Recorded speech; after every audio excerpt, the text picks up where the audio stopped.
Mr. Placco, can you take roll? Lori Kniske. Here. Belinda Grassi. Here. Denise Brewster. Here. Scott Fishel. Here. Jennifer Hardin. Here. Stand for the Pledge of Allegiance. I pledge allegiance to the flag of the United States of America and to the republic for which it stands, one nation, under God, indivisible, with liberty and justice for all.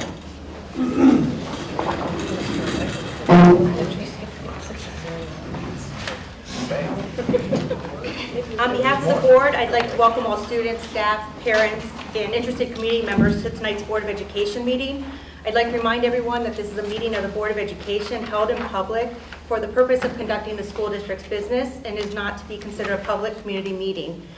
There is time for public comment during the meeting in the public participation section on the agenda. I wanted to start. This past week, we did lose a member of our Riverside District Maintenance Department, Mr. Timothy Guckelben, and we just want to take a moment of silence in remembrance of him.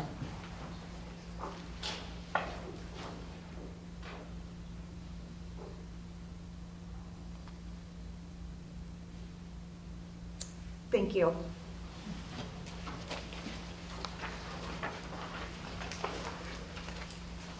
I make a motion to add a resolution to amend the curriculum and programming consent agenda to add item C, resolution to approve a purchase order with Great Minds to purchase instructional programs and materials for grades K through 2 at a total cost of $262,350.46. A second.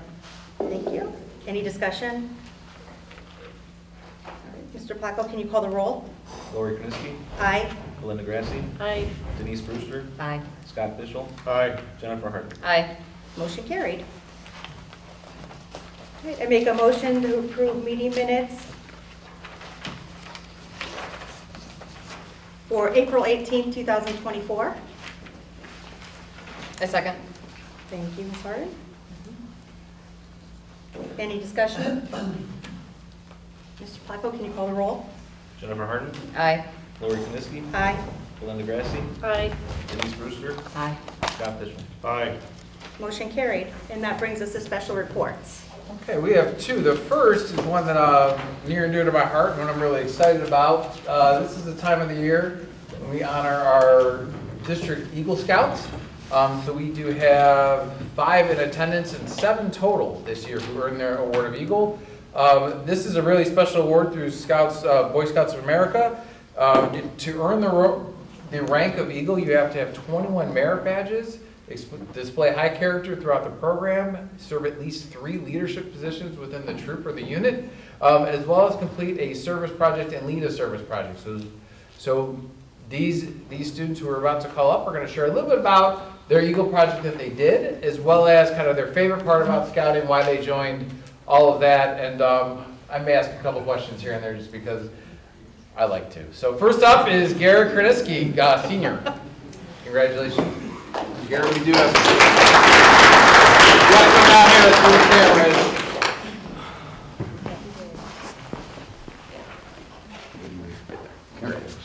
Yep, go ahead and share to the board.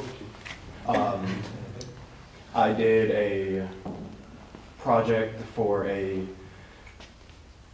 mother dog rescue organization that specialized in rehabilitating mother dogs with their puppies and getting them ready for adoption in just homes in general. What I did was I made playpens for the puppies themselves so that they could give their mothers a second of rest for the 24 hours a day that they are with them. And your favorite part about Scouts? I like camping. I like being the rescue scouts. That's great. So, question. So, what parts did you use to make that? PVC glue, plastic chain, and a lot of donated toys. Thank you. All right, Garrett, we're going to have you stand over there. We're going to get a picture with all of you and awards. Next up, Logan Lineweber. Thank you.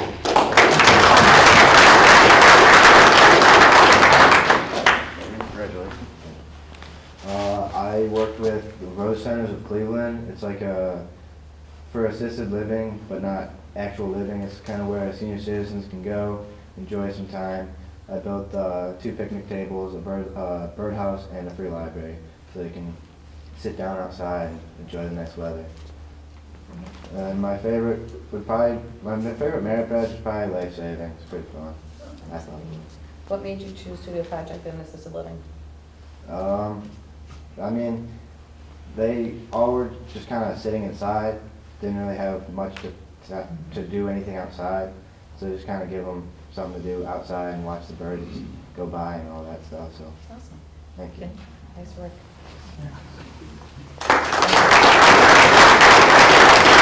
Next up, Erin McGrattan, and she's one of the few female Eagle Scouts. They're starting to get more and more in Scouts USA, but I know it's kind of a new thing, and Erin's one of the really excited to have a female, I think, earn that rank. I did a invasive plant removal at the demolished targeting multi-flower roses. So we were able to get about 2 acres cleared of it, and we used the remains to create brush piles to provide shelters for small animals. Nice. Favorite part about Scouts? Probably meeting everybody. Meeting everybody? Great. All right. Thank you. Congratulations.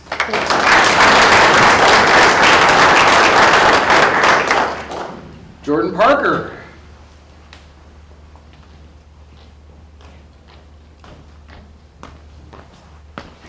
I just built an indoor ramp for a reptile rescue place called Herps Alive. Wasn't really much to it.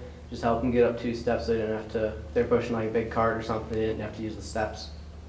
So it's not for the actual reptiles to go up and down? I was a little nervous. They're allowed to use the steps. And best part about Scouts or favorite merit badge? Probably the food we make at the campouts. The food, I've never heard that before. Wait, We just do walking tacos. So. What'd you put on top? It's like a rubber mat, so that you get grip even if it's wet. And it has some texture to Yeah. it? Yeah. Cool. And our last in attendance is Jacob Verdick.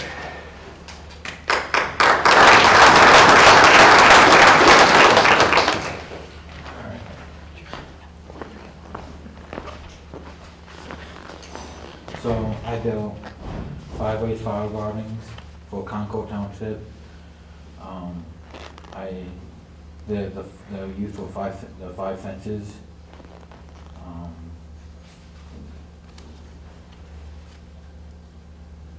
And it's going to be used as an education garden to teach children about the 5 fences. Where are they at in Concord?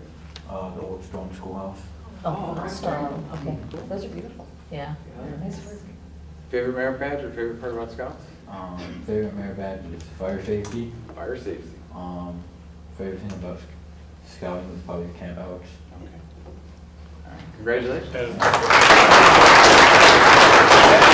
Mr. Fischel.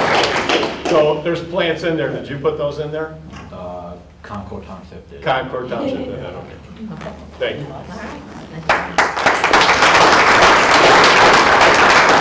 We have 2 others who are not able to attend tonight. Thomas Angelucci actually did some work on our baseball field to help the conditions there. And Adam Webster, his project was making some picnic tables. So both of them, again, 7 Eagle Scouts in 1 year. That's quite a number. So really something to be proud of. So congratulations. If I have all of you come up, Mrs. Kroniski has a certificate for you all, and we're going to take your picture as well.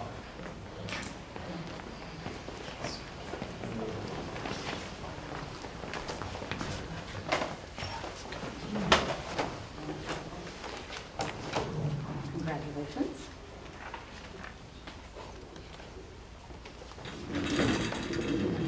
Thank you.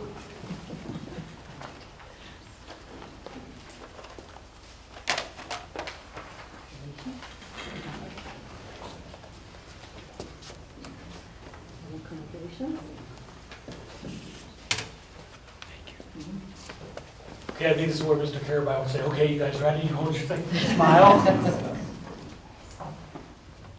Congratulations again. Nice job.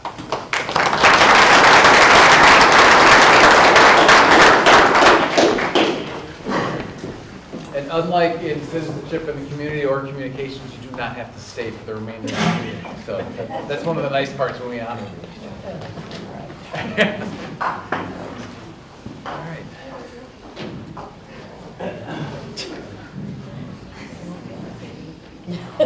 Don't want to watch your action. Not everybody wants to see the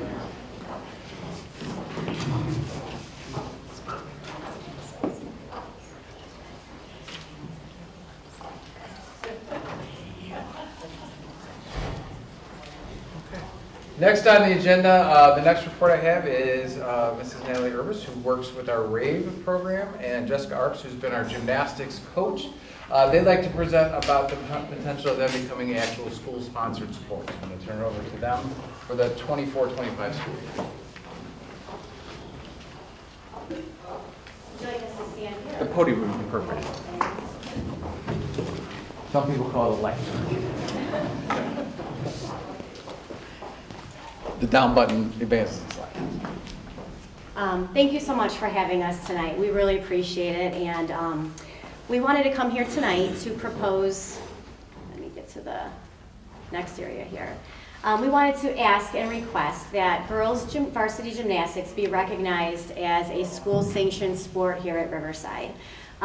Jessica Arps is our current head coach, and she has been with us since, well, this is your 13th year, going into her 13th year. Gymnastics has been at Riverside since 2008.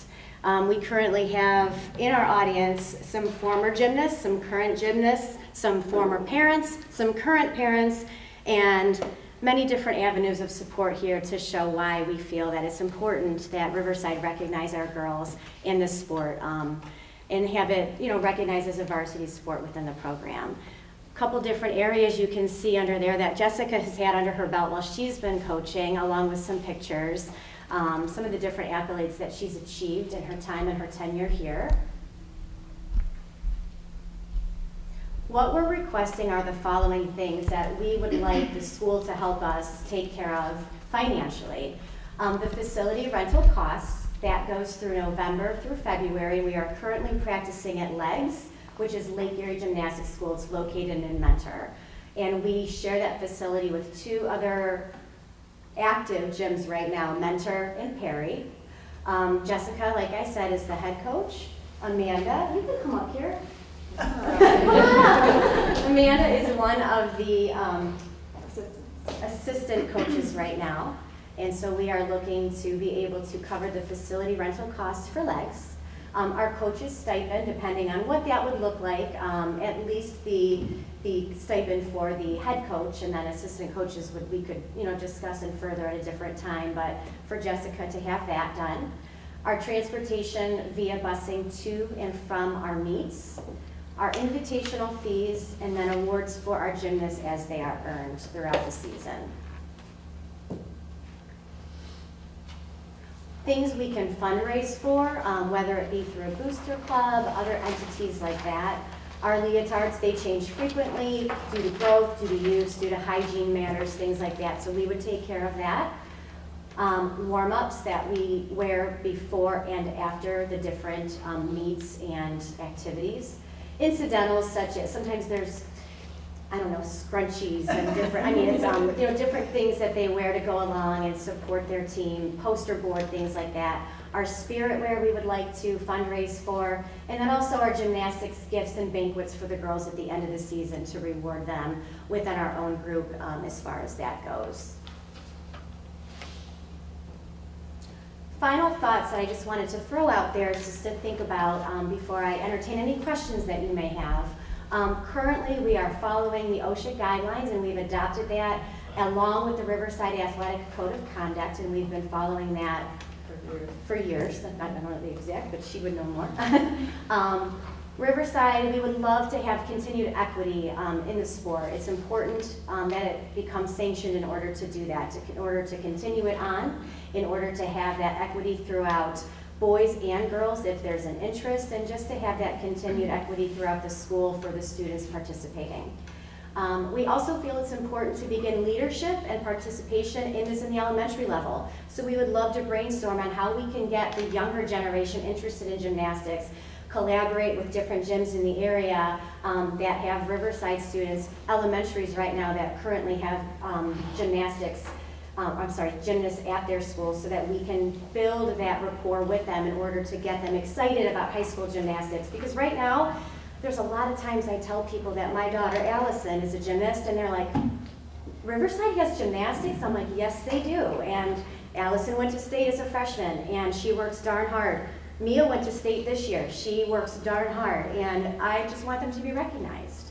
So we feel it's important to begin that at the elementary level, to build that up and gain that excitement and to have that exposure so we can get kids interested in gymnastics and help this program grow. And lastly, gymnastics is such a relative and important part to build relationships, character, leadership qualities, and confidence through the participation of this sport. I can't tell you the growth that I see in these young ladies that I have known since they were 2, 3 years old. I'm sure Jessica and Amanda can attest to that, both being former gymnasts and now coaches themselves. Just the leadership and self-confidence and drive that these young ladies have. And what better way to represent our school than to carry that on through all these different sports, especially gymnastics, which we're asking for. Just to end with a couple pictures, our banner that we had for this year, and then one last one of our sports banquet that we had to honor our girls for a fantastic season that they had. So I would love to entertain any questions that you have, as well as Jessica and Amanda to help answer anything.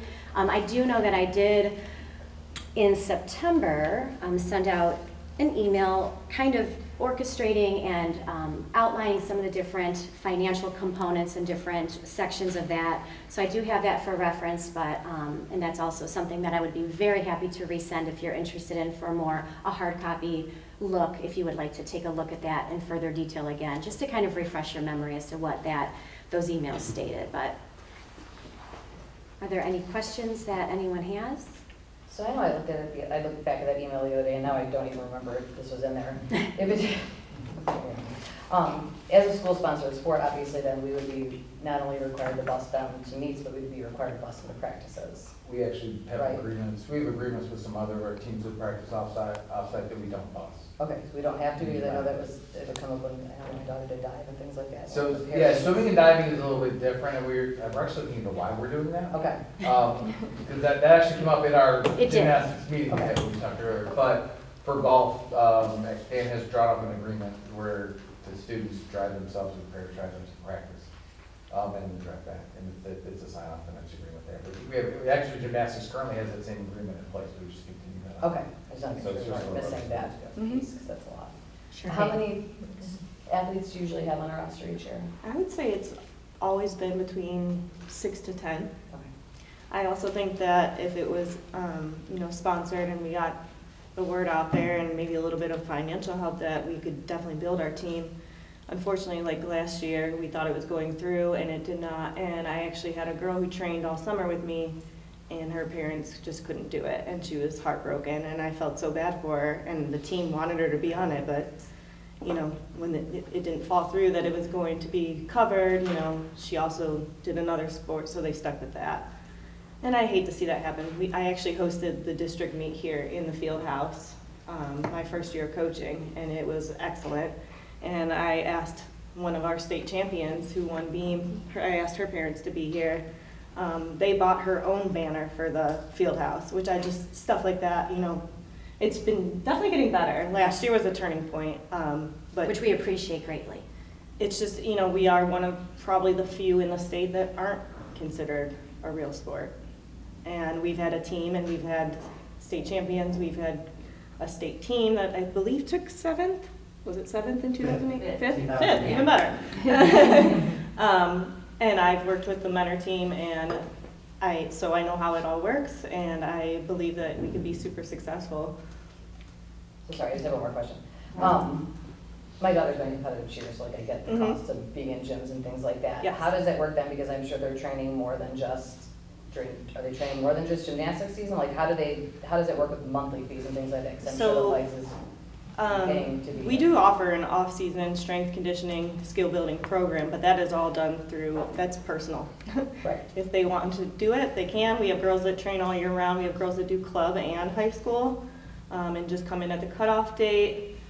I mean, these girls, it's a good sport. I mean, it's the most watched in the Olympics. I'm sure you guys will watch it this summer, and they train up to 16 hours a week sometimes if they're in, you know, high levels in club. And I guess how does that work financially then? Though? Like if our pay to participate fee, the high school pay to participate fee, is there an additional fee like for the time that you're, you know what I mean? Like is it something like, I know what I paid a month for my daughter to be in similar to swim. All-Star. It'll be similar to swim. Our commitment will be the facility rental fee for the season. It's just straight that. It's not. It's not like Yeah. that. Plays a season. so, like how it works now, with my other team, they pay their pay to play, and then they cover November through February, the 3 months for each girl. But they can't come, It's other than their practices. If they're doing club, that's something completely separate. That's, yeah, and then once they, like our cutoff date is in January, if they choose to switch from club to high school, and then yes, they can only do ours. And I wasn't here when you shared the financial information, so is that information available, or should I? We can get it to you. It's Okay. it's a similar cost for the season as we would pay for tennis or swimming. Okay. To rent the course, because we don't have tennis courts and we don't have a pool, so we rent both of those facilities as well. Okay. I would say most of the high schools, my aunt even coaches in Dublin, and they used to train out of their high school gym with the equipment, and they have even switched over to a facility. Most high school teams have done that. There's a few out there that, like Medina and Brecksville, that still have equipment, but they just mainly use it for conference meets and stuff like that. And I did forget to mention that when Jessica said about us hosting, was it, you said I did districts 2 years, yeah. You know, that would be a wonderful, engaging way to get the community involved and excited and get it out there and, you know, bring people in and have, you know, something in the field house that's different, that's new, that I think a lot of people would be in attendance for. The team is only getting bigger, and we have a pretty young team still right now, and it's only growing and getting bigger. And there's a lot of young ladies that are coming up from even like the Lamuth and John R. type of side coming up soon that I'm excited about it, and I only see it getting bigger. And I know that if it was recognized as a sport and it really did get out there, that we would have, I'm confident we would have even more young ladies involved and interested than we do now, just for the pure recognition of it, to know that it's even a thing to be able to compete in. So it makes sense with the equipment and the setup that most people would go to a different facility because Yeah. you're moving stuff around all the time if you're in the gym, right? Yes, yeah. So- And the setup and the tear down needs to be, you know, Yeah, the it's a safety lot. component of it too. It's not something that you can really just kind of throw up on a Right, whim. some of it's heavy. It's heavy, and it's got to be, you know, obviously set up appropriately too for safety. How would we host a district meet if we don't have equipment? It's rented. rented through the state, pays for it. But any kind of like home meet will just be through Lake Erie Gymnastics School, which we've already done. Riverside's hosted plenty of those. We usually try and do 2 or 3 at Legs a year, and usually the yearbook comes and takes photos. I mean, it pretty much is a varsity sport, just without the title. Yeah, can I say something? I'm a former gymnast. I was part of Riverside's gymnastics team from 2014 to 2018, and I got a varsity letter. I wrote about gymnastics for my college essay and got into The Ohio State University and did like that. I was a multiple sport athlete. I did cheerleading and gymnastics at the same time, along with being part of National Honor Society. Kept my grades up. I made great friendships, and I was the captain of the gymnastics team for my team, and even though we are not as big as they are now, it was growing. And people knew that Riverside had a gymnastics team because I was vocal about it, even though we were considered a club. I was proud to recognize Riverside and a gymnast and show us off everywhere we went throughout the state, whether that be in Columbus or at Brecksville or other places. And it makes me happy now that they won the WRC conference. A sport considered a club won a conference title, right? That's unheard of. Or like being in the yearbook or going to states. Many girls in gymnastics went to states. They even have walkouts here at school. If you go back to like 2016, Peyton Mackey went. Lily Putney, girls that I know, went. But we're still considered a club. We love to recognize our school and the school spirit, but it's upsetting when I see sports come in, like lacrosse when I was in 8th grade, and they got recognized as a sport right away. When gymnastics has been here so long, sorry, I don't know, I'm getting so emotional, but I fought all my years through to my senior banner in the field house because I wasn't considered a sport. I had to fight for that to be there, or even get recognized as a senior. I went with the wrestling team because they would allow me to be there. It makes me happy that they got recognized this year at the autumn sports banquet because I never got that. So it makes me happy seeing that they get those things, even though they're not a sport, they get recognized with all the other sports. And I know gymnastics is an expensive sport. It is, but so is swimming and diving, or any other sport, football, cheerleading, lacrosse, tennis, track and field. So that's just what I want to say, and that's why I'm here to support them, because I feel like they need recognition to be a sport. Thank you.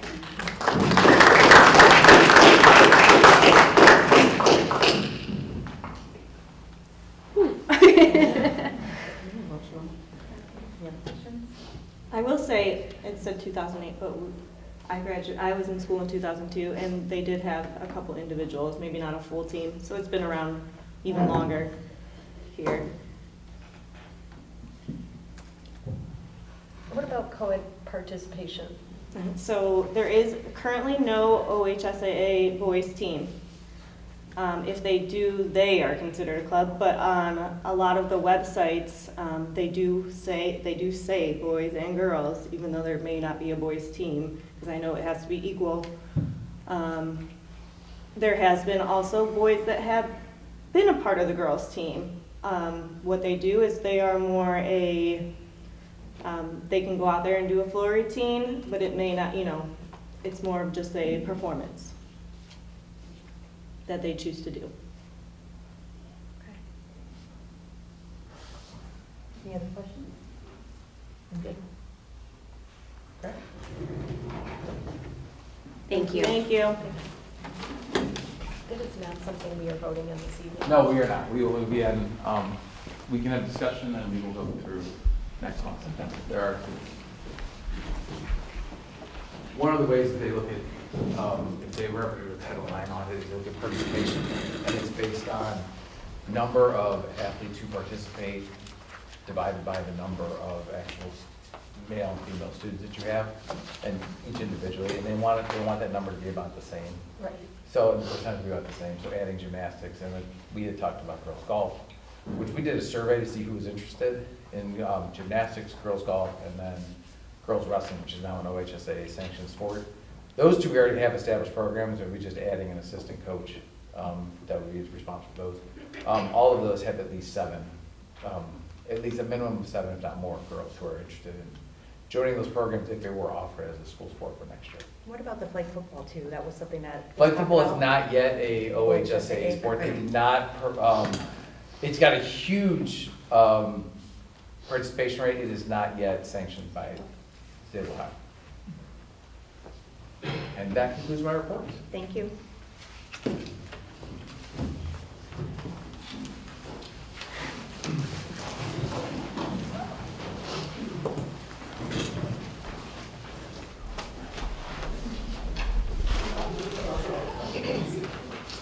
That brings us to old business. I know, Mr. Fischel, you had items for old business. Oh, what were they? Okay, so we recently had hired, and it's on the agenda to approve an agreement, a contract for the owner's rep for tonight. So the board knows what's going on, but the people don't really know what's going on. So I just wanted to just take a couple moments to just say, yes, an owner's rep is being implemented, and then Mr. Platko, I understand that you had a meeting with this gentleman, right, along with the contractor who's doing the vestibules, is that correct? Correct, yes. And I understand that there were a couple other people involved, Superintendent Ratino and Assistant Superintendent Schlick, right? So can you just explain how that went and what it is? You obviously talked about contract, and we're going to approve that tonight. And then what else was discussed in that meeting about how this person might help us? Yeah, so basically on the agenda tonight, there's 2 contracts. One is for the original intent was to hire the owner's rep to help us with the career tech addition through the grant that we got through the state, along with potential other improvements that we roll into that project. With the vestibule project coming up this summer, it's a lot of work to get done in 8 to 9 weeks across 3 buildings, and then some corrective actions that needed done at Melridge. And we wanted that extra confidence that the project get done on time and without issues. So we brought Roger from RFC, the owners up preparing to the first meeting. We had basically a pre-construction meeting to kind of discuss what's going to happen here at the campus, Lamuth and Melridge. And I think, in my opinion, was that the contractor was already laying out the reasons why they won't meet the timeline if we don't respond timely to a question or something like that. And they will respond to what's called an RFI, which is a request for information on an issue. And and then Roger stepped in and kind of changed the whole course of the meeting immediately. And he did ask permission first. He did ask permission first. He said, "Go ahead." He wasn't quite under contract yet, right? Well, I said, "Can I say something?" I said, "Absolutely." And even though we haven't even approved the contract, that he's already been working on that project, making sure that we're getting commitments from the subcontractors that yes, we have the materials in stock to do this project. We're not waiting on anything. Or if we are waiting on something, what does that look like? When is it coming? And so he's already been reaching out all day, every day to those contractors and subcontractors and the architect, make sure everything's in line, ready to go, and that there's hopefully avoid any issues or delays. So bottom line is he's kind of laying down dates for completion, accountability, and that sort of thing. So it's just helpful. And because in-house, we didn't really have anybody that's under contract that was responsible for that. So as a contractor, they might get a little lazier than normal. Now they're going to be held accountable and maybe get things done on time, or more on time at least, which will be better for us, right?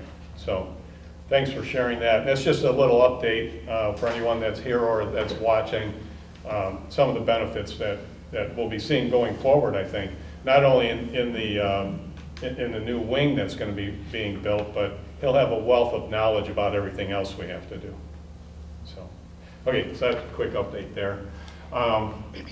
And then I had the buses, Yeah, I can provide an update on that. Okay, so update. Yeah, Mr. Andre and our head mechanic took a bus out to get it actually undercoated at the facility. They came back. They're looking at some. They're doing their homework. They're also reaching out to a couple local vendors who use the same product to see what they can do, as well as they're still waiting other districts to contact them back.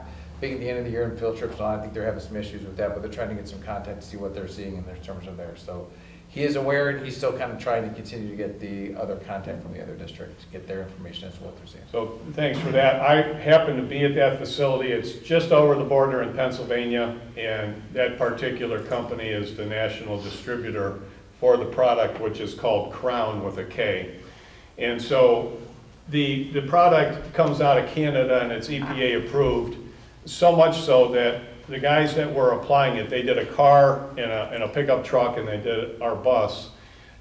When they were spraying, they didn't even wear a mask. It's very, very safe. So the way the product works is it not only rust proofs and undercoats, but it moves into parts and such that when you go to do repairs, wrenching off, nuts and bolts and other parts becomes very easy. Okay, and part of the reason why I wanted to talk about it a little bit tonight is just to give a little more info. The Department of National Defense in Canada, it's their military, did a 5-year study. And this is what they found. This was from 2001 to 2006. And what they found was that for every dollar they spent rust-proofing, protecting their military vehicles, they got a $6 return. So think about that. Every dollar they spent, they got a $6 return. So just a quick overview. The buses are now $120,000 a piece, right? Okay, and we have about 50, plus or minus. So if you look at 50 buses at $120,000 a piece, that's $6 million. Right now, the lifespan of our buses is about 12 years because the chassis rusts out. And so when you're undercoating them, I had visited North Royalton, which is probably one of the places he's waiting for a return call. and spoke with their transportation supervisor and their 3 mechanics that they have. And they had nothing but great things to say, that their experience has been wonderful and great. They're getting 20 years out of their buses. So we're going to go from 12 to 20, okay? And when you look at spending 50 buses, 120,000, if you take today's prices, that's $6 million. You get a 3/4 further lifespan, that's $4.5 million.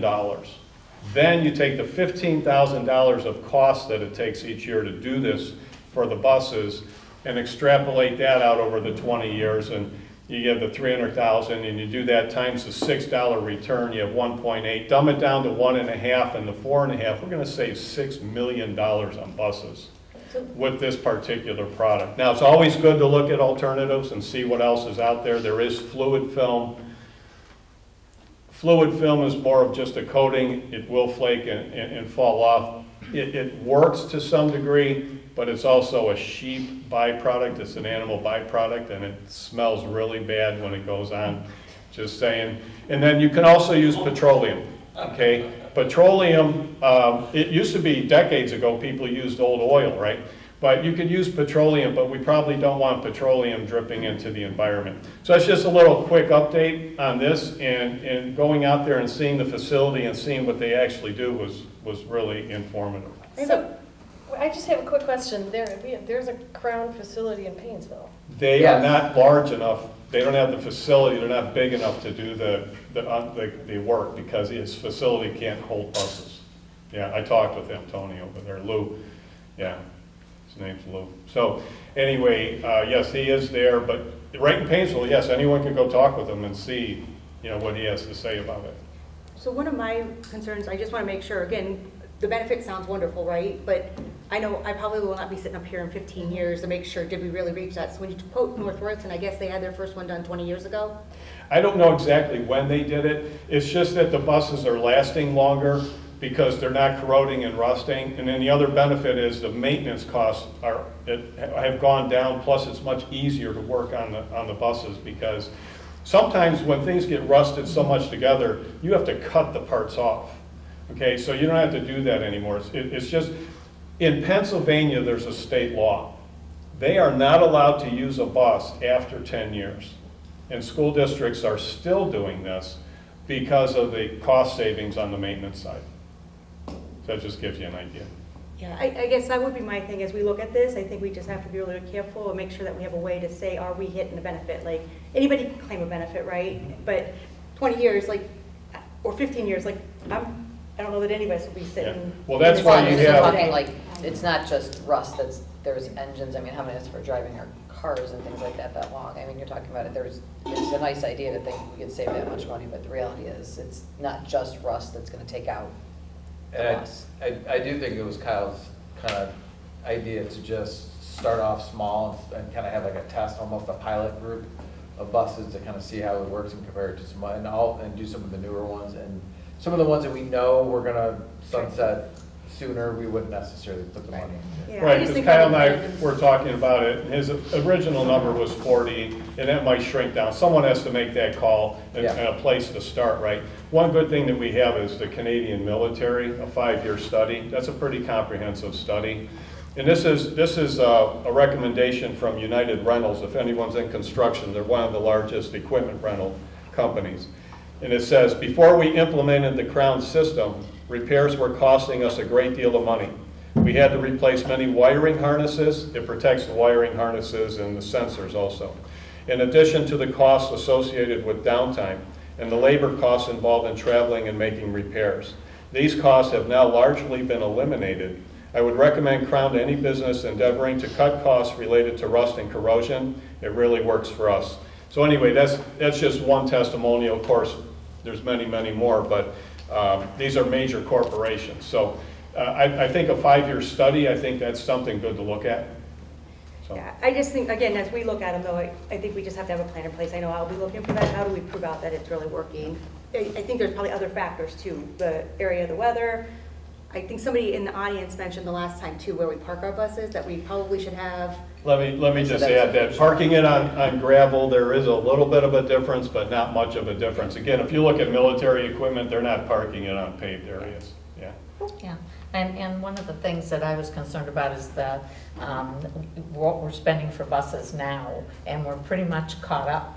And so how do you extend the life of them, because they're not going to get any cheaper. And, you know, if we realize some significant savings, we can pave the gravel parking lot. We can add a bus wash. I'm looking at ways that we can make some of that happen. You know, we could possibly self-fund with the savings. I mean, it's an accounting nightmare to do that, right? But and with some savings, we're going to need a maintenance garage at some point, something that's really functional for our mechanics to work in. Right now, it's difficult, and adding a bus wash would be greatly helpful to us, because our bus drivers are washing these buses outside. It's 40 degrees and they're outside washing the buses by hand. But anyway, right, agreeing with Ms. Brewster that the savings on this thing can help pay for what we're going to need, which is a maintenance garage. That was on our facility plan previously. All right. Any other old business? And there was no new business submitted? One. Did you have? I did.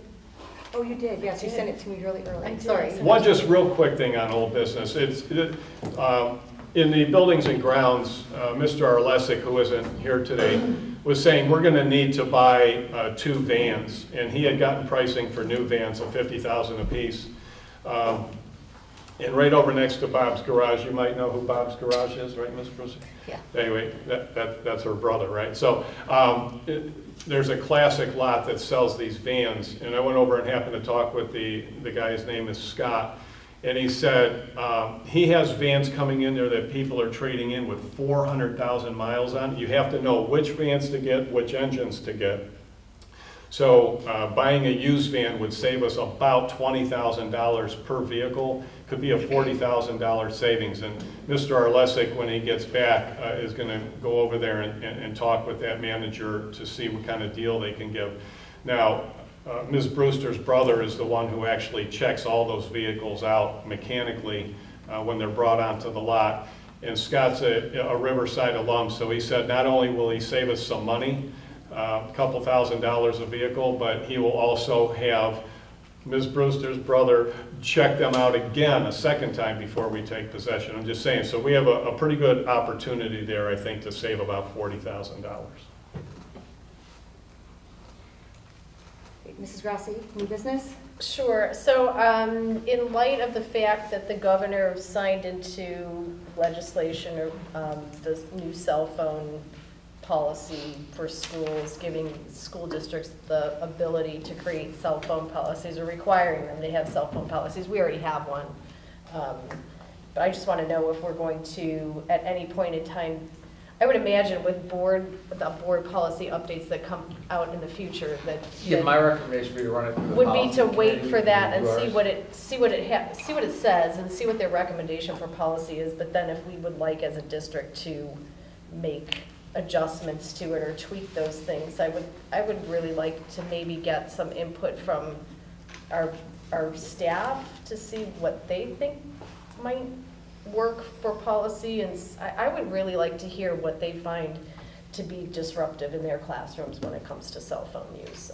What I agree, it's till not sometime in 2025 when it was required to be done by, right? It's by next July. So Okay, next so another July year. would be And July. yeah, and I just think it would be interesting to hear some input from our own staff rather than just sitting back from an administrative standpoint and saying, here's what we think we should do, or here's what the standard policy says it should be.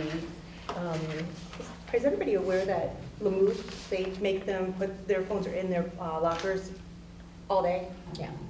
So, I mean, we have Except one well, school that's Right, like- and right, so we have a varying different things that happen, and it's just, like I said, it just would be They vary by interesting. age, and it does become a challenge. I think there's the idea of having a policy, and then there's also the comprehensiveness of enforcing that policy and universally enforcing that policy. I think that's the bigger issue. So I would kind of like to further that conversation down the road after, I guess, we get the Neola policy and what that has to say based on the update and whatnot, and then go from there just to see what kind of input we can get from our staff. That was my business. So. Thank you. All right, that brings us to the Board of Education Committee and Liaison Reports. Superintendent's Business Advisory. We did not have a meeting last month. I know that the Portrait of a Riverside Fever is almost complete, or pretty much complete. It will be on the next special report in June. And I know right now it will go out to the Business Advisory Council for any feedback. It will. Wonderful. There's nothing else to report there. Curriculum and Programming Committee and Facilities Liaison, Ms. Brewster. Yes. The Curriculum Committee met on May 15th, and we continued our discussion about the changes at the state level and what it means for Riverside. All districts were given, certain parameters of what they need to do in line with the science of reading. And the good thing is that there's a big training component, and a lot of our elementary staff has been trained already in dyslexia training. And but there'll still be some additional training online that they can access. And the state is going to be reimbursing, or let's say compensating the district for some of this time that the staff is spending off hours, because you can't do it during the school day. Then our literacy consultants, Richard Schmidt and Abby Hartman, they worked with Dr. Malakar and looked at the materials that are available. Dr. Malakar was kind enough to survey some of the area districts to see what other programs are being used out there. And at this point, we are recommending Wit and Wisdom for the K first and second grade students, and you'll be voting on that purchase tonight. So it was, there's a hard copy here for you. Thank you for sending that today. We finally got the revised purchase order, and if you have any questions, please let us know. But in reviewing the program, because there was a link on the board notes that were sent out on Friday, I thought it was very rich in content, knowledge, and it's also offering a lot of opportunities for students who need additional assistance or as well as enrichment. And so I think it will be a good program for our K-2 students. In the meantime, 3rd through 6th grade, they've narrowed it down to 2 programs. Third through 5th grade. 3rd through 5th grade. Right, we haven't done anything with 6th through 8 Yeah. yet. Okay, yeah, and so that is, they're still looking at, possible programs for that, and so that will come our way down the road here for a vote. And the 6th through 8th grade is optional. We're going to be looking at that over the next year, and making a determination what we want to do, but we're going to continue with the workshop model. And I just want to note, also Student Services reported, Dr. Lanning, and she talked about the fact that Jen Westbrook is going to be our new early childhood assistant principal between Buckeye and Melridge, and we're looking forward to that. And her replacement will be Caitlin Collier as Student Services Specialist. And there's been, because of the relocation of the preschool to Buckeye and Melridge, when you looked at the agenda, there's a lot of musical chairs going around. This person's going here, this person's going there. And so we've got everybody slotted where they need to be. We also hired in the process of hiring 2 new psychologists. We already board approved the first one, and the second one is on the agenda tonight. Okay, is on the agenda tonight. Yeah, because we met a couple weeks ago. And so what we're doing is bringing them in-house rather than purchasing their services elsewhere. So they will be our psychologists, and that will be an advantage of having them here. And same thing with some intervention specialists and a candidate for the ED opening at the elementary level. She's on the board agenda for tonight. So all of that is on the board agenda. Okay.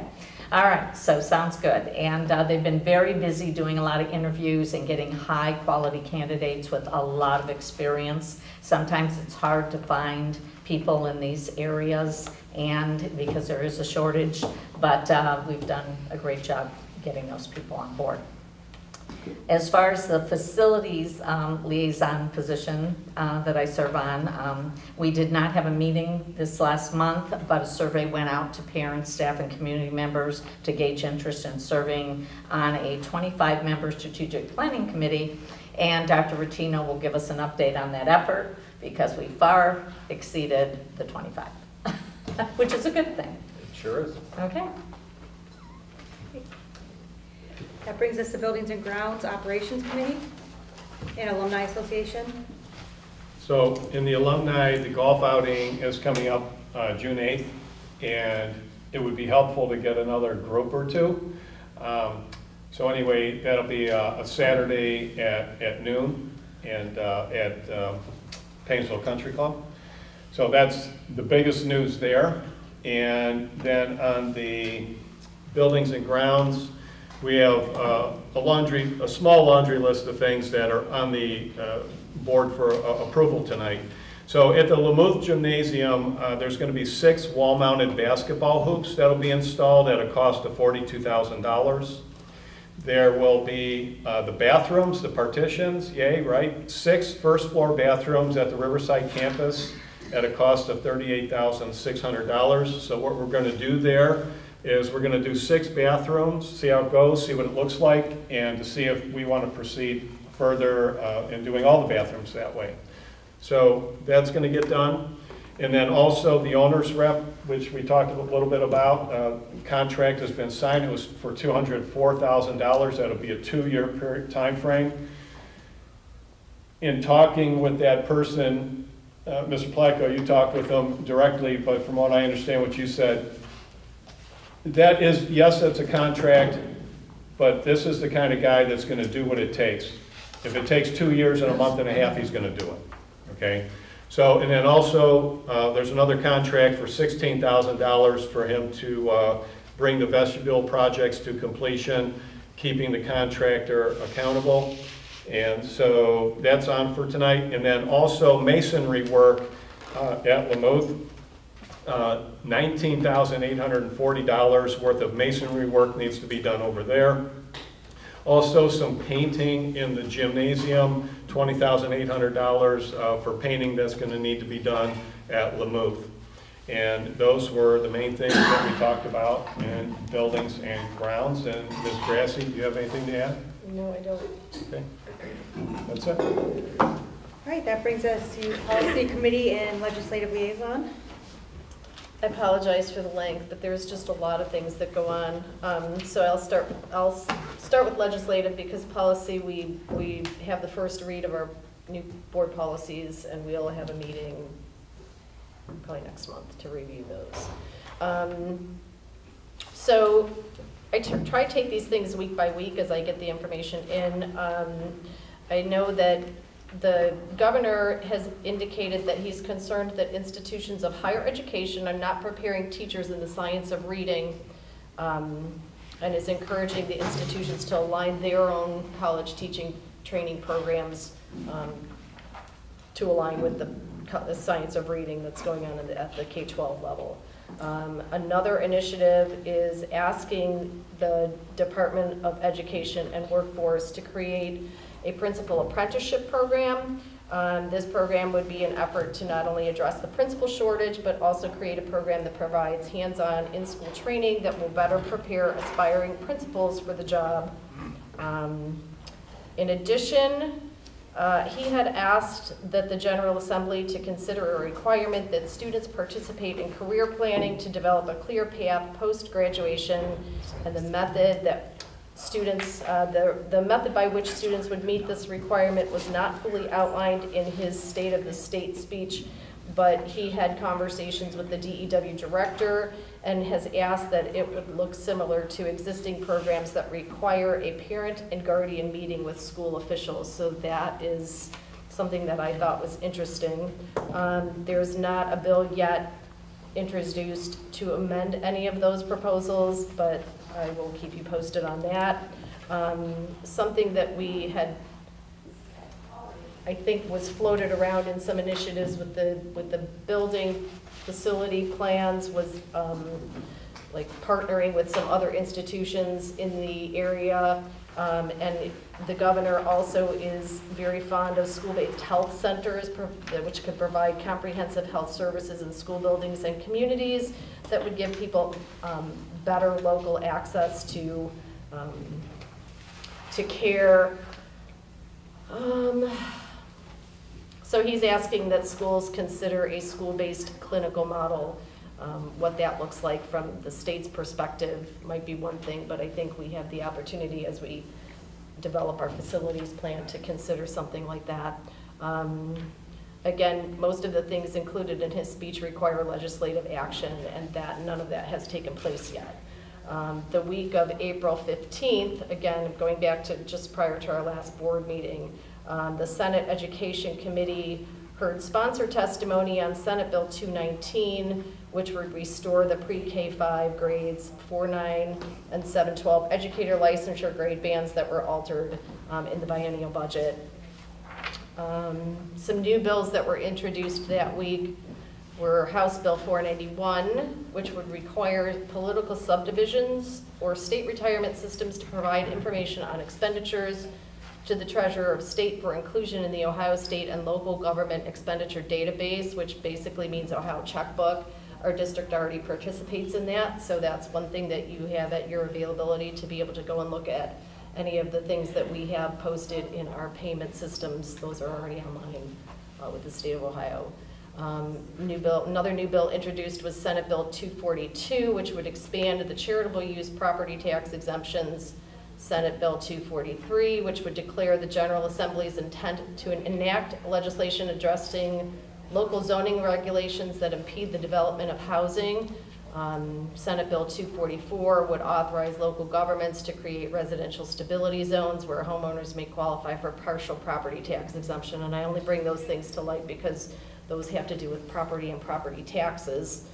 The week of April 22nd, the House also passed House Bill 230. The bill would require districts to provide age-appropriate research-based instruction on the dangers of fentanyl to students in grades K-12 beginning in the 24-25 school year. The bill also requires districts to designate a week during the school year as Fentanyl Poisoning Awareness Week as part of these education efforts. I'm not sure whether or not we have that in our curriculum or in our planned calendar now, but that will be required. Both of these bills are now heading to the Senate for consideration. The House Primary and Secondary Education Committee heard sponsor testimony on House Bill 407, which would establish new reporting requirements for chartered non-public schools that enroll students in participating participating in a general scholarship program, either the Ed Choice Scholarship Program or the Cleveland Scholarship Program. It would expressly require public monies held by chartered non-public schools that enroll general scholarship students to be accounted for separately from other funds.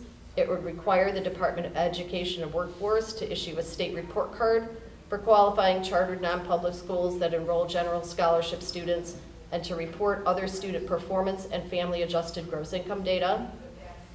It would eliminate exceptions that permit general scholarship students to take alternative assessments instead of the state assessments and qualify for a high school diploma based on alternative assessments.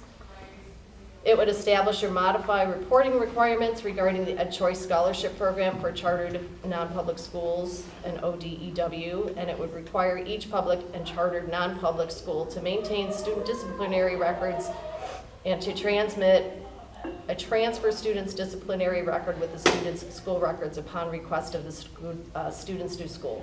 Those are things that public schools are already required to do, and so this new legislation would then make non-public or non-chartered schools also responsible for those.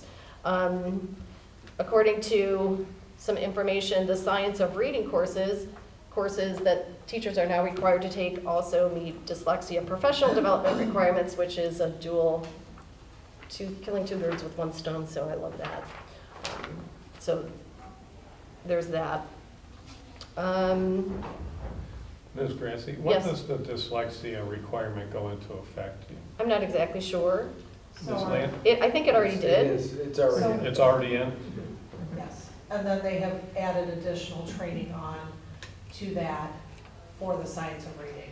So there's some additional hours that have to be done by those teachers that already have the dyslexia training. Yeah, so I know we had talked about that last year, so that's in place. Thank you. There was just some information out there on some free access to online math lessons and instructional materials through a company called Zern, and the deadline for opting into that material is June 1st.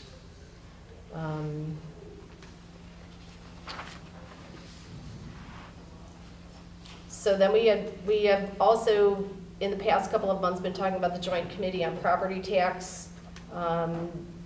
They met and heard testimony from Michael Sobel, who was a retired research administrator with the Ohio Department of Taxation and a former treasurer for the Granville School District.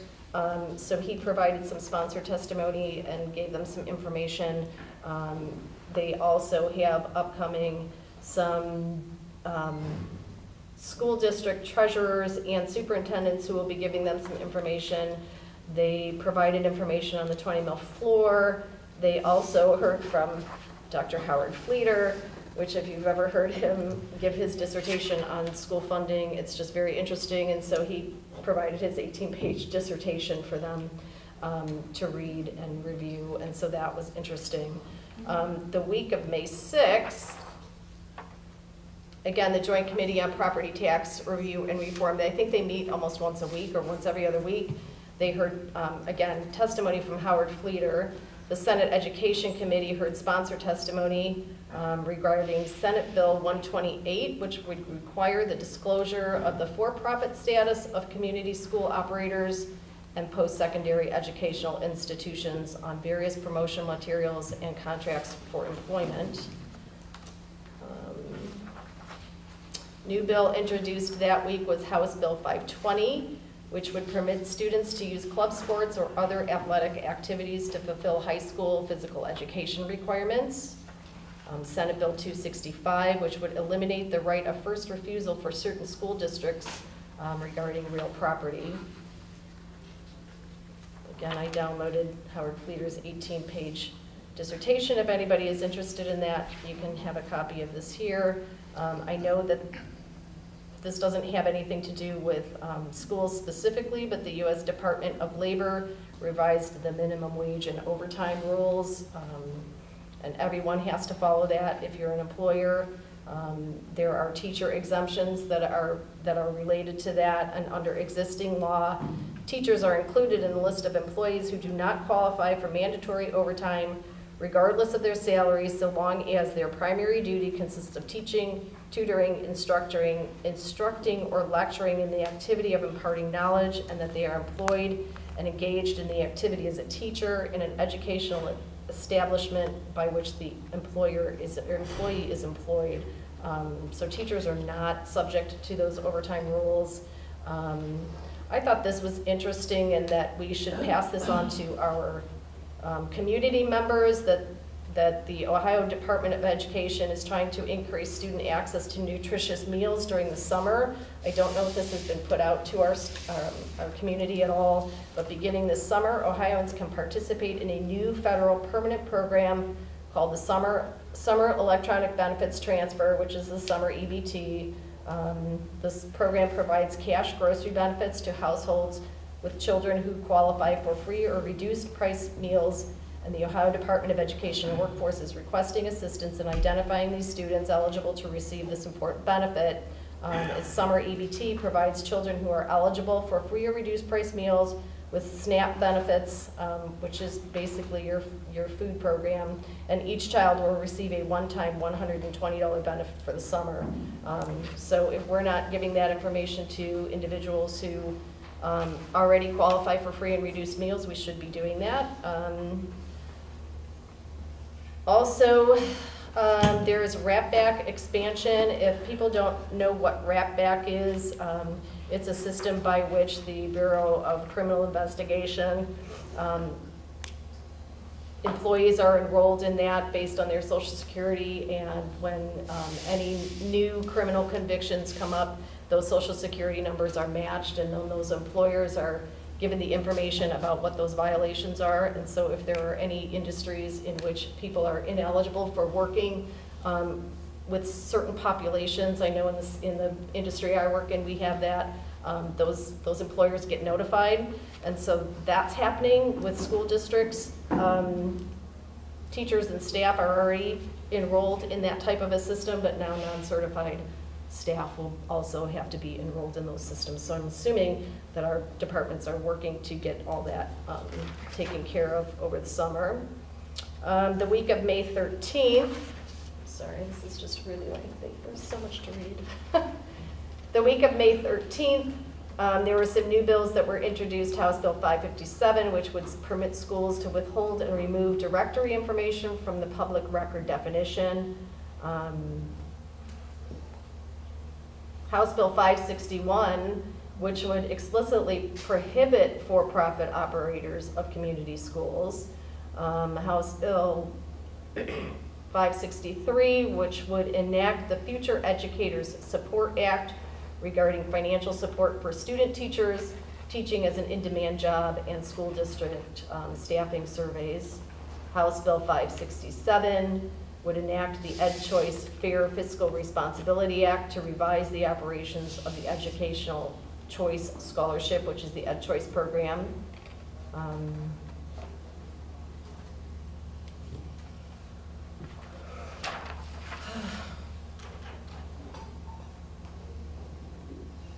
House Bill 579 would allow a township to levy a tax to pay for school district resource officers.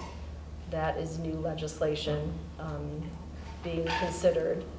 House Bill 596 would require school board approval of municipal tax increment financing incentive district arrangements. So while we already have that in place for things that are over a certain dollar limit, it's not all inclusive. Senate Bill 271 would authorize a refundable income tax credit or rebate for homeowners or renters whose property taxes or a portion of their rent exceeds 5% of their income. And that's all I have for now. It's a lot.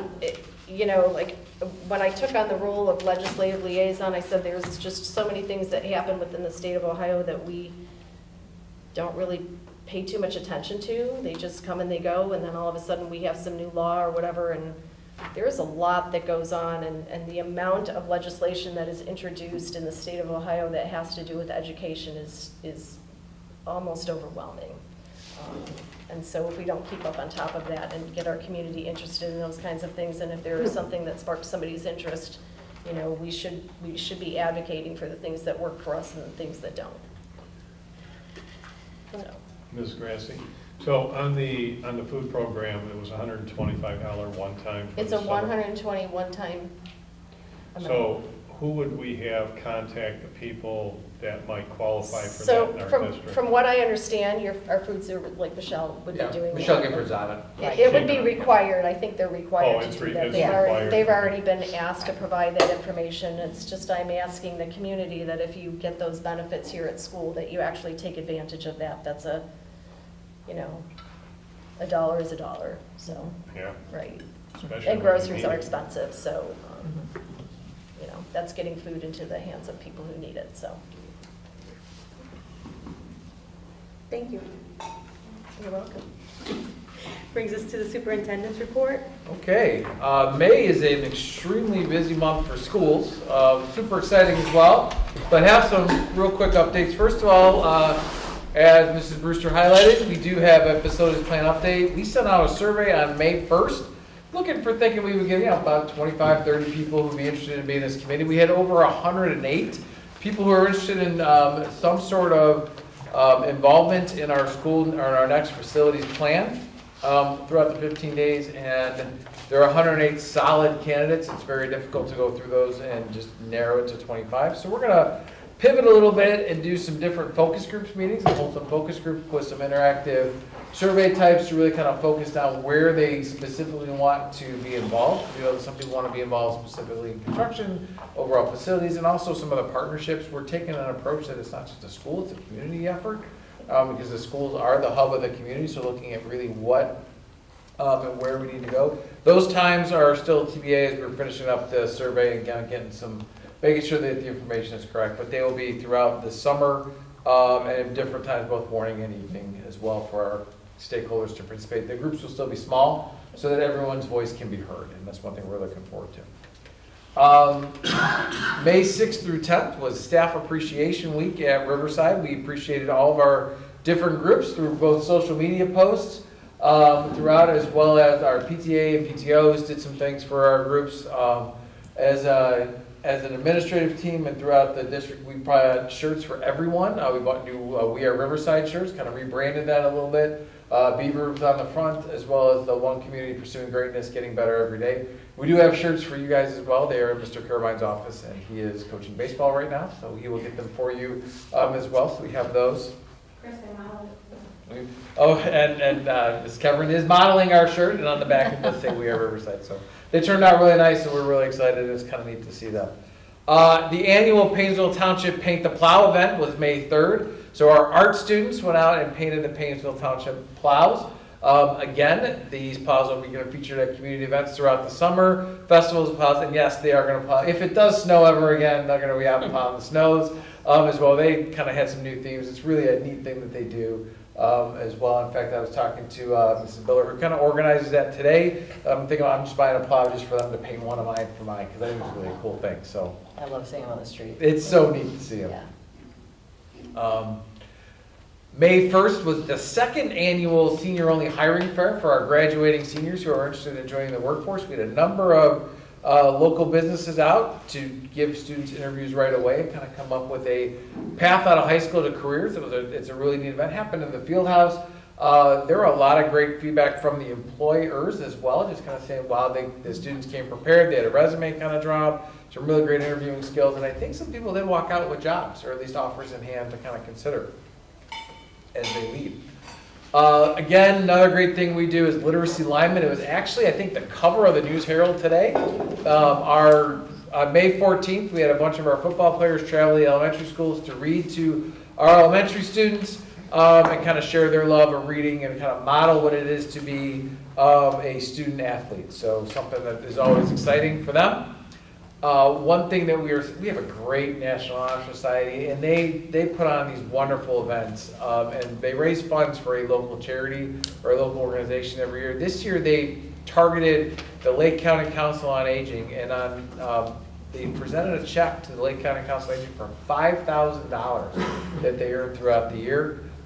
These funds were, again, they were raised through like Boo Fest, the Spring Carnival, and 2 of their craft shows. So they not only put on events for our elementary students and our local vendors, but they then take the money that they earn from that and give it to a charity. So it's a great service organization. We also had our military signing May 16th, so our annual military signing ceremony where we recognize our seniors who are going to enlist in the military. We want to congratulate the 3 signees that we had at the table. So we have Vanessa Valdevita, who's going to the Army, Benjamin Weiss, who's going to the National Guard, and Troy Leishman, who's going to the Marines. So it's a really nice ceremony. It's out in front of our Veterans Wall, or Wall of Honor, and they get a chance to kind of hear from the recruiter as well as the recruit as well, and kind of the reasons why they picked the service and what brought them to that. And we get a chance to thank them for their service. And tomorrow, we're really excited about this. So Community Kindness Day was once formed, it was a long time ago, out of the crazy idea of Dr. Malacher, where administrators in August would go around and give different goodie baskets to local businesses. We wanted to rebrand it this year and really get more people involved. So we kind of rebranded it, and it's a district-wide event tomorrow where we have every single school participating in some kind of district-wide Community Kindness Day. So our students, our staff, our certified staff, our classified staff, administrators are all participating in this event. So we are partnering with different nonprofits, including the Lake County Council on Aging, End 60 Hours of Hunger, the Lake Humane Society, Jared Box Project, Linus, or the Linus Project Salvation Army, Lake County Historical Society, United Way of Lake County, and more. Each of the buildings kind of came up with their own concept for the project, and they're doing all kinds of outreach tomorrow. So if you see those in Riverside shirts out, they're out kind of spreading the joy throughout the district, and that's something that is going to be kind of neat and new for us this year. And just another crazy thing to add to May, for a whole lot of fun. One of the new events we did this year on May 8th was our kindergarten kickoff. This is the first time we did a springtime kindergarten welcoming event. It was just awesome. So families who registered for the 24-25 school year got to go into their schools, get into the kindergarten classroom, meet with the teachers. It was actually kind of spearheaded by our kindergarten teachers. They said, hey, wouldn't this be great? So they came in and Abby Hartman ran with it and said, yes, it is. And they went to all our different schools. They got, you may see some Ready for Kindergarten signs throughout the district as you're driving around. Those are our students who are registered. And they learned more about the kindergarten curriculum, what to expect. Their buses were there. They got to meet the buses, go on the bus drivers, kind of see what a bus looks like, because that's a big thing for kindergartners as well. I think Mr. Kidd, one of our bus drivers, let them drive the bus, but we kind of put a stop to that along the way. But it was a really just an awesome event. Just another one event. And for those who are ready for kindergarten, the class of 2037, if you haven't registered, make sure you register online and then pick up your sign, because we have plenty of signs for you that say Riverside Ready for Kindergarten, and display it with pride in your yard. And finally on tonight's agenda is the graduates for the class of 2024. Graduation is Friday, May 31st at 7 p.m. At the Riverside Stadium, and this year's speaker is Amir Jones, a Riverside alum and newly Hall of Fame member. So newly Riverside Alumni Hall of Fame member, so he will be speaking this year. That concludes my reports. Thank you. So that brings us to the Treasurer's Report and Committee Update. So Finance and Audit, Personnel Committee, and Booster Organization Liaison. Okay, so we met on May 16th. As far as personnel, we went through a bunch of different things. There's a lot, as you all know, going on for May. There is a new onboarding process and orientation that Mallory was telling us about. There is going to be a summer job fair here that will take place after July 4th. We do have our new football coach who has been recommended. It's on the agenda for tonight, so I know that'll be really exciting for everyone. One of the things this summer too is that, usually there's a big summer, a lot of students that do the beautifying of the grounds and things like that in the buildings. This year we actually have 30 staff who have decided to work with us this summer with our maintenance crew, getting the buildings and everything up and running again and all looking nice. So that's really exciting. It's staff that want to be here and do those things. Some other new job postings are up too. I'm sure you guys have seen those emails that we get from Mallory. So that was the personnel stuff. We did go over administrative contract renewals as well. Went over the board agenda review for finance and audit for today. Talked about the Lake County School Financing District renewal, which is on the agenda again for the second reading of the resolution for the joint financing to go on the ballot. We also went over the five-year forecast, which of course we all can't wait to hear from Gary this evening. Always the greatest. So we will let him tell us all of that. And with that, I will let him go. Right. Did I miss anything, Mrs. Brewster? No. I think it might be fun to let the committee chair. Oh, I think that'd be terrible. If that's the case, I'd be like, read slides. Yeah. Done. All right, first we'll go through a couple updates before we get to the five-year forecast. We finally got the official award from the Auditor State's Office for the clean audit for fiscal year 2023. That's fiscal year ending June 30th, so we are about 6 weeks away from wrapping up another fiscal year and starting a new audit all over again. How many years in a row is that? That is 9 consecutive. Yeah. Wow, awesome, that's great. Good All job. over you to set a steak knives. Going through our financial report for April of 2024, our total cash balance is just shy of $45.5 million. The general fund is currently at $28 million, and our permanent improvement fund unencumbered balance, so not already committed to other projects, is $6.2 million. Just for the record, I think our cash balance is closer to $9.5 to $10 million. Most of that's already encumbered for the vestibule project, and many other projects that we have going on this summer, so there's a lot of work happening in the next few months. Appropriations and revenue estimates, we're currently 83.3% through the fiscal year. Our revenue's at 95.9%. That's because of, property taxes. We get large chunks at one time, so we're a little ahead of that because we got our settlement in early April. And our expenditures are trending at 81.4%, so a little below our budget, so that's always good.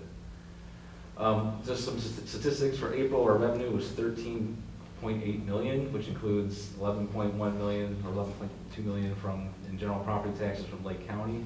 It was a little bit late this year. Typically we get it in March, but we got it just the beginning of April this year. Includes $1.6 million in public utility tangible tax, $566,000 unrestricted state foundation payments. We also got a one-time payment for high-quality instructional materials, $188,000. This goes towards the science reading requirements and the purchase that we added to tonight's agenda. And if you'll notice, the amount we receive is far less than the cost of implementing the program, and that was just grades K through 2. We still have additional grade levels to purchase. So the state did say that they may have additional funds become available because they have some unspent ESSER funds on the state side of things, but we'll wait to see if that comes to life. For interest revenue for April, we received just shy of $98,000. We're currently earning 5.47% in Star Ohio, and our Red Tree investment accounts just over 4% now, and so an overall yield of 4.8%. Our general fund expenditures for April were just over $4.6 million. Some additional updates. Mrs. Harden already mentioned the renewal for the Lake County School Financing Districts on tonight for the resolution to proceed. Will be on the ballot in the November 5th election. It's just the ESC of Western Reserve needs to improve their side of things to officially file to be on the ballot. That will happen in June. And then, as Mrs. Grassi mentioned, there's the Joint Committee on Property Tax Review and Reform. You can watch those recordings on the Ohio channel. And if you ever wanted to know, get down into the real weeds of property taxes, on April 24th, Mike Sobel, I heard Dan Troy say this, he said there's only 2 people in the state of Ohio that truly understands property taxes and they disagree with each other. He is one of those guys that understands that. He talks through some of the proposed solutions that are being considered, such as, freezing property taxes for seniors when, at a certain age, and how that would violate the Ohio Constitution, or other things of like limiting growth on the 20-mil floor, and how that wouldn't necessarily work as well without amending the Ohio Constitution to make those changes. And then Dr. Howard Fleeter presented on May 8th, and he just has a large history of property tax information. I think, if I heard him correctly in his testimony, I think he said since House Bill 920 went into effect, which basically, school districts don't receive any increase in revenue for the most part on voted levies, that caused about 18,000 or more levies to be on the ballot since 1976 across the state of Ohio. So it was kind of just some interesting history. There's a lot of good information in his testimonies. If you really want to get into it, you can watch those two. Both of those testimonies were an hour to an hour and a half. Also, for the Career Tech Edition updates, we have the contract for the owner's representative on tonight's agenda. We also put out a request for qualifications for design professional services. That is officially advertised in the newspaper on May 22nd. The qualifications are due June 12th. We will review and shortlist firms by June 21st. We set aside July 9th to interview firms, and then July 10th to the 22nd rank firms, select the firm, and negotiate a contract, hopefully bringing to the board at the July 25th meeting for execution of the contract. That's just for design services. That's for the design services. I guess the one question I have for the board is, do we want to include a board member in that process, whether it's the chair of the Buildings and Grounds Committee, or the chair of the Facilities Committee, in those interviews? We're open to do that if we want to do that, or if we want us to run with it, and then have them just come present at the board meeting on the 25th for approval. I don't know if there was any preference by the board if we wanted to do something like that, or just continue on. Well, I would certainly want to be in on the interview just to hear what people have to say. Right. Certainly, yeah. Because obviously we can only have 1 or 2 members. Right, you can't have 3, right? So, I would like to be there just to hear what people are saying, for sure. Can you just use a facilities committee? The Buildings and Grounds Committee? Yeah, Thank you, the Buildings and Grounds. It could be either one, so Mr. Official's the chair of the Buildings and Grounds, so, you know. I think it'd be good to use a committee. Depending on how many people we have, like, I don't have a problem with that, I can. You know, or if we want the, both members of the Buildings and Grounds Committee, we just gotta make sure we put a notice out and make it an official meeting too, so it's whatever. However you want to do it, it's fine with me. I'm fine too, so, would you like to join? I always find it fascinating. Okay, so we'll move forward with that, make it a formal meeting. Okay, July 9th works for both of you? We kind of stated we're gonna do it on July 9th. I'll make it work for. It should work for me. You know what time that is? All day. It'll be, depending on how many firms we interview, could be. 7 till 5:30. 7. I would imagine. Totally blank. Okay. Just put a big hole. I would anticipate we'll interview probably 3 firms, so probably 3 hours, plus a little bit of time for negotiation, depending on what that is. So the next slide to add to that is we also have the RFQ for the construction manager at risk, which will be officially advertised on the 24th in the newspaper with qualifications due June 24th because Ohio law requires it to be out for 30 days. And so we will screen and shortlist firms around July 12th and get some pricing proposals from the top 3 firms and then do interviews on July 30th. So we want to have same deal with the Buildings and Grounds Committee, interview on July 30th, if that works for you guys. Can I ask you a question? Yeah. Yeah, July 30th is fine. I'm just curious, like, how are they going to, never mind.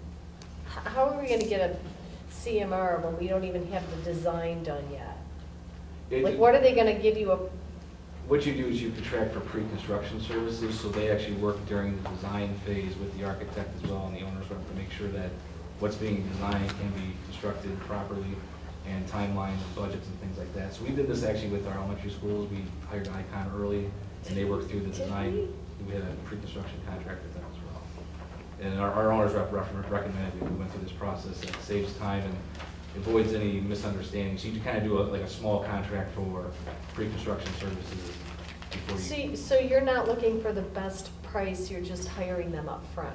Correct. With the CMR process, you're hiring the best qualified construction I don't manager. remember, And I then don't they will remember. sub-bid out the individual contracts and give us what's called a guaranteed maximum price as part of that process. So it's based on best qualifications. It also allows us to eliminate contractors.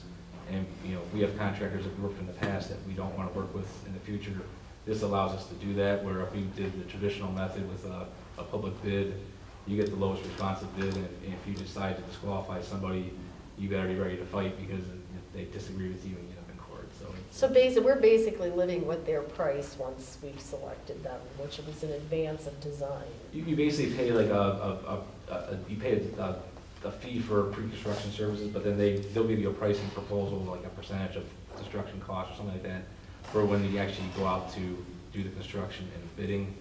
And, you know, they can also bid to self-perform some work, but they have to disclose that, and they have to get multiple bids in order to. And the process also helps to prevent change orders, okay, because there's more information involved. And then also, there's some checks and balances on the pricing, because there are going to be people involved in the meeting that understand what the pricing should be, plus or minus a little. So it's not like someone can take advantage. And typically, the architect will have someone use for estimating, and then the construction manager will have someone else that uses for estimating, and they can compare what we designed to estimates and to make sure we don't design something that we're not unable to do. And then so hopefully we'll have it all wrapped up for the August 15th board meeting. Obviously, we can extend longer if we need to, but that's the goal, is to try to get everybody under contract, because we'll jump right into design, because the ultimate goal is to have construction done and be moving in 2026, so that's a short timeline.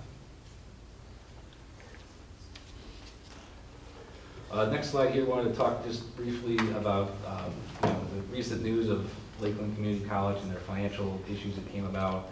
I thought it was a good time just to kind of remind the board, we don't talk about this on a frequent basis, but the College Plus program, which is a free college program for students who attend.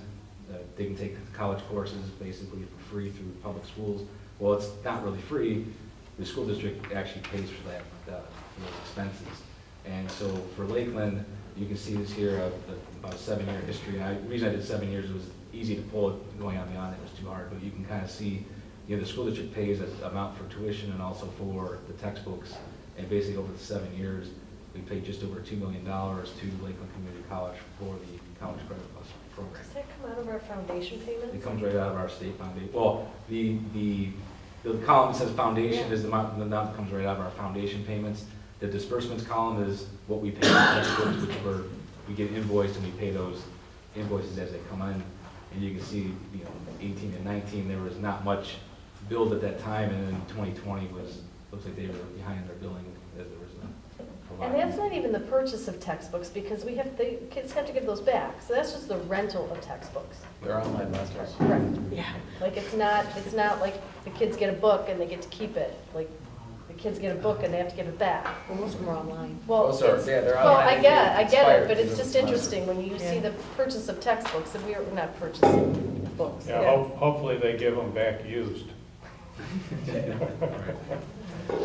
And then, you know, so I just wanted to kind of throw out, it's a great program for parents, because you're getting college credit done at no cost to them, but there's also, you know, cost to the district for that program. And that takes us into our 5-year forecast presentation. Can I ask you one question before you get in? Did we get our catastrophic cost reimbursement yet? Not yet. Typically, we get it in June. June? And sometimes it's been late. And there was 1 year was late, and you got double payments, so hopefully by the end of June we should. And I don't know what it's going to be yet, because they haven't. It's also dependent on every school district that submits for catastrophic cost reimbursement, so it kind of depends on what the other 605 districts submit as well. If you will update us when we get that, that would be interesting. All right, so for the 5-year forecast, I have a link here to a guide that the Ohio Department of Education puts out, just kind of help, you know, readers understand the 5-year forecast. The guide was last updated in 2011, so, you know, there's been substantial changes to state funding and some other revenue items, but on the expenditure side, still pretty relevant, because those things typically haven't changed. The 5-year forecast contains estimates based on the best information available at the time it's prepared. That's key. You know, we make assumptions, and, you know, things will obviously change, whether positive or negatively. We're required to update this and file with the Ohio Department of Education and Workforce in November and May of each fiscal year. So we do a forecast in November and we update it in May, so this is the May update. It contains 3 previous years of actual data, so that's fiscal years 2021, 22, and 23. 5 years of forecasted data, which is fiscal year 2024, which is what we're in right now, through 2028. It only tells a small part of the story. You need to read the assumptions to understand what really goes into those numbers. And our forecast includes both the general fund and revenue from the Lake County School Financing District. Just a quick overview, we're solvent through the end of fiscal year 2028. We are expected to deficit spend starting in fiscal year 2025, so this upcoming fiscal year, and that's where your expenditures exceed your revenues.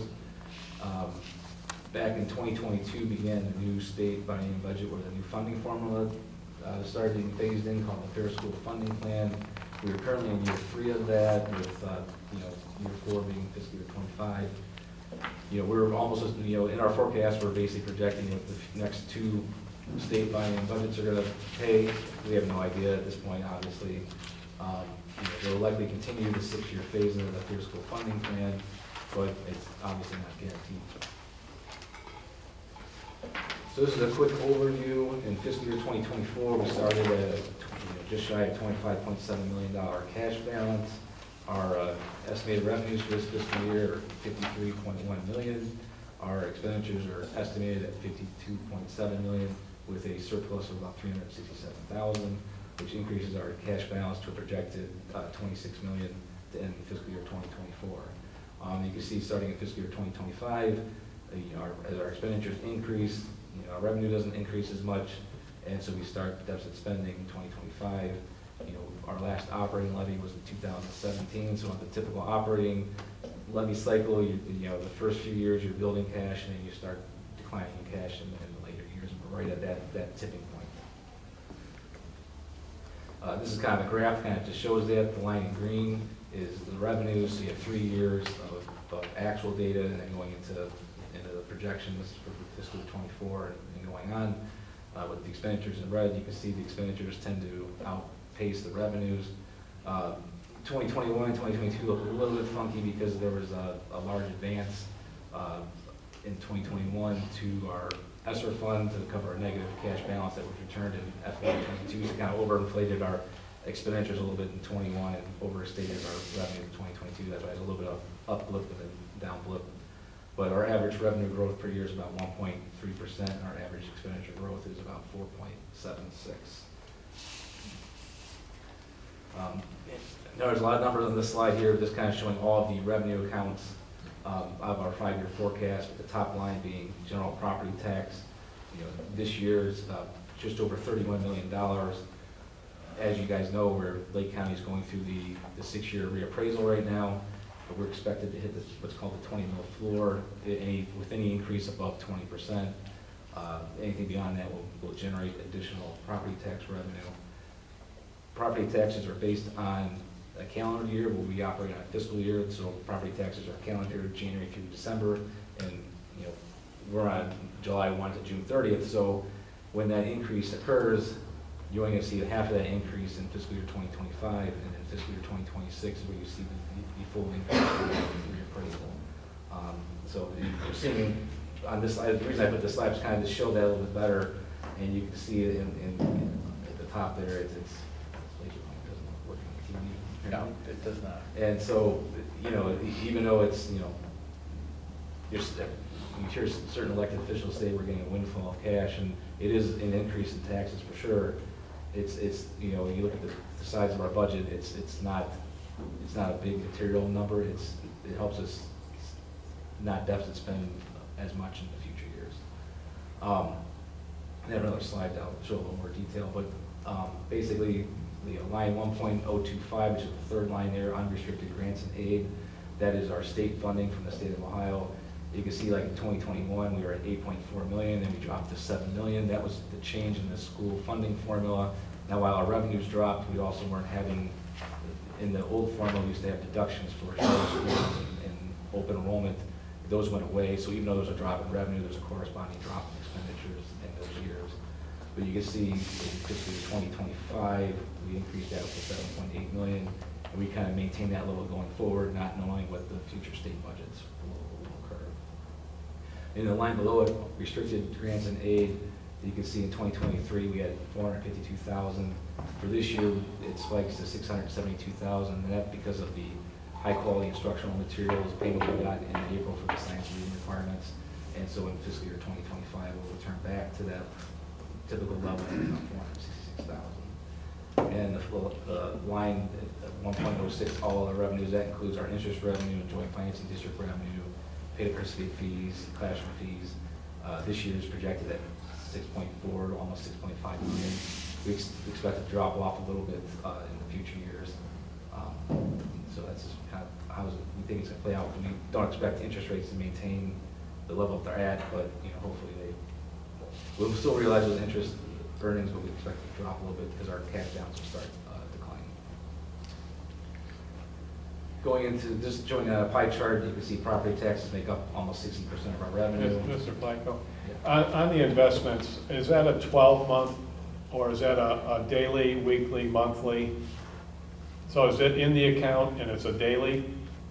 It depends. The Star Ohio account is a daily liquidity. That's when it's earning 5.47%. There's 15 million or so in what's called the Red Tree investment account through U.S. Bank, and that one there's all kinds of different investments in there, whether it's CDs, government security, and commercial paper, and some of those range from a 9-month to a couple-year investment rate. Some of the longer-term ones, unfortunately, were locked in at lower interest rates, so that's you gotta wait for it to turn over or you sell it at a loss, right. And it takes time to recoup that. So it's kind of a tricky balance with that. This slide is showing property tax revenues about 60% of our revenue. With the state funding, it's about 14% of that. Just kind of showing how that breaks out. This is just a list of our current levies. We currently levy 30.08 mills, property taxes, and the next slide kind of shows how we compare it to other school districts in Lake County. So we're at 30.08 mils. We're the third lowest school district tax rate in the county. And even when you add in the joint financing district, which is considered a separate entity, at the 1.93 mils, we're still slightly below Mentor, still the third lowest, with Perry being at the lowest, but they also have the power plant there, so that's not a surprise. This slide here, I wanted to kind of show the property tax reevaluation scenarios. And so in the current forecast, before, we're showing a 28% increase. Mr. Galloway had previously said 30, and then he said probably use 28 now as they're finalizing their numbers. That's a countywide average, so how we pan out from other districts, you know, we have to be truly determined. But I kind of wanted to show, you know, so the top 3 lines, the reevaluation affects 3 lines of our forecast, basically, our general property tax revenue, and mainly that one, and mostly the state share of local property taxes. That's your homestead and rollback reimbursements from the state. And so if the reappraisal comes in, you know, and I messed up my slide here, so if it comes in at maybe it comes in at 30% instead of 28. In fiscal year 25, we'll see an increase of about 250,000 more than we had forecasted, and then the following year, 469,000 more. If it goes up 32% opposed to 28, it's a little bit higher there, 490-some thousand for fiscal year 25, and almost $1 million for 28. On the flip side, say if it only comes in at 25%, then we'll come in 374,000 lower than we projected next year, and then lower 703,000. So it's a big deal, and it's something we have to watch closely, and because a percent or two could make dramatic differences in the forecast. And on the expenditure side, just kind of showing this out here, you know, salaries and benefits make up most of our budget. So we're fiscal year 2024, our current fiscal year, we're at 29.7 million for salaries and about 13 million for benefits, with the next largest line being purchase services, about 7.2 million. I wanted to point out that the numbers look like, you know, personnel jumps in fiscal year 2025 and benefits because we are now hiring in our school psychologists instead of contracting through ESCs, and so there's an increase in salaries there on top of the typical increases we see and in benefits, but also you'll see purchase services dropping from 7.2 million down to 6.8. And then on the supply line, typically we're around 1.7 million in supplies. That includes diesel, fuel, and all the other supplies that we purchase, which is spiked in 2025 because of the high quality instructional materials purchase that we're going to encumber this year, but we're probably not going to pay it till July, so that's why I forecasted it that way. So our total expenditures are projected at 52.7 million this year and increasing next year to around 56 million. And this is looking at that pie chart. You know, 56% of our budget is for salaries and 25% for benefits. And if you were to map this out, if you were to take every school district in the state of Iowa and do the same chart, they'd all look pretty much the same. That's pretty common for a service organization, so salary benefits are always our largest piece. Here, we're looking at, we have a cash balance policy. If you look at how many days of cash we keep on hand based on our expenditures, first 3 bars are our actuals for the last 3 fiscal years. And so fiscal year 2024, we're estimated to have 176 days of cash at year end. Our board policy says we should maintain at least 90 days of cash in the interest of sound fiscal management. And the board should take appropriate action at least 2 fiscal years prior to the fiscal year in which the general fund cash balance is not met. So going into next fiscal year, in fiscal year 2026, we're expecting 121-day cash balance, and in 27, we're dipping below that 90-day cash balance. So when we get in the next fiscal year, we have to start looking at what does that look like. Now, right now, my recommendation is we're going to sit and wait because we don't know what the property tax reevaluation is going to do. We don't know what the state budget's going to happen. We tend to be conservative. We tend to come in better typically, and so we'll kind of wait and see with the November forecast, and then when we start doing like the May of 2025 forecast, we'll have to have those discussions if we're still at that below that cash balance line. So I kind of point that out that we're getting to that point of heading down, you know, the second half of the legislative. And then lastly, what could change, as I said, the reappraisal is kind of the big thing we're watching to see how that what happens with that. Also potential legislative changes to property taxes that could affect this, you know, the state biennium budget, what that looks like. You know, if they continue to phase in the formula, will probably generate a little bit more revenue due to increased transportation funding, not necessarily on the base cost aid that we get. And then what's really going to happen with interest rates? When will they decrease? They'll never decrease at some point. You know, we'll keep riding it until we see what happens there. And obviously, the renewal of the financing district, if that's not renewed, there'll obviously be implications of that. And then we're already starting to look at staffing levels going forward. Where can we, you know, not necessarily make eliminations, but, you know, through attrition, if a staff member retires or resigns, you know, is it appropriate to fill that position, or remove some things around? Also, healthcare, what that looks like. I forgot to mention in the forecast, right now we're part of the Lake County Schools Council Consortium, and we're looking at possibly a 15% increase in health insurance rates for this year. So that's pretty significant. We'll find out more in a couple months of what that might look like, and also what new housing development looks like, the Casement property in particular, what might happen there, and how that might affect enrollment. And that takes me to the end. If you have any questions on that. What's our healthcare plan dates? Is that calendar? It's now on calendar. A couple years ago it was on fiscal year, but now it's on a calendar year basis. So people have to do open enrollment in November. October 15th and November 15th, effective January 1st. As far as the new housing developments, I think you guys have met with Painesville, but are they going to come back in and give us just an update on what's going on? We will invite them in. Thank you. I believe we'll have Concord as well. Concord has a couple. Going into that.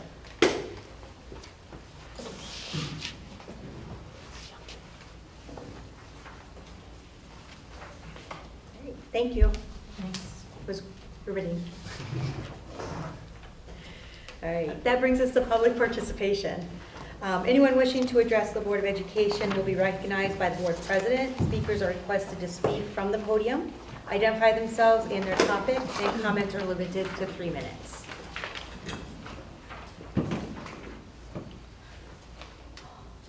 Can you advance? Is there a slide with the timer? Yeah, there's.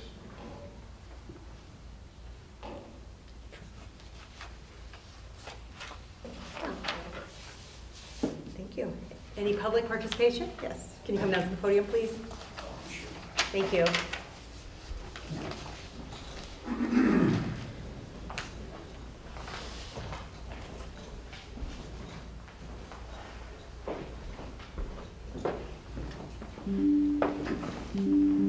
Chris Weiss from Leroy. I wanted to say congratulations to the Eagle Scouts. I happen to know 5 of those boys personally, and it was wonderful to watch them grow from boys into young men. I also want to congratulate Lori Kraneski and Gina Parker, the mothers of 2 of the boys, who in no small part helped those boys to get to the level of success they got to. They're amazing mothers. They devoted a lot of time to the Boy Scout troop in leadership positions, in addition to Lori being your president. Also, congratulations, lady gymnasts. I hope that the board votes favorably to elevate them to a full-fledged sport at the school. Relative to Mr. Fischel's comment about the Crown system, for a number of years I worked at the Morton Salt Mine as chief engineer. We actually used that system, and we found a great benefit from using it, even to the extent that some of the employees used it on their personal cars, because the salt would blow off the stockpile into the parking lot and our cars rotted out quicker. Keep in mind, salt mine, operative word. I'm really here tonight to express my heartfelt thanks and gratitude to the entire Riverside community.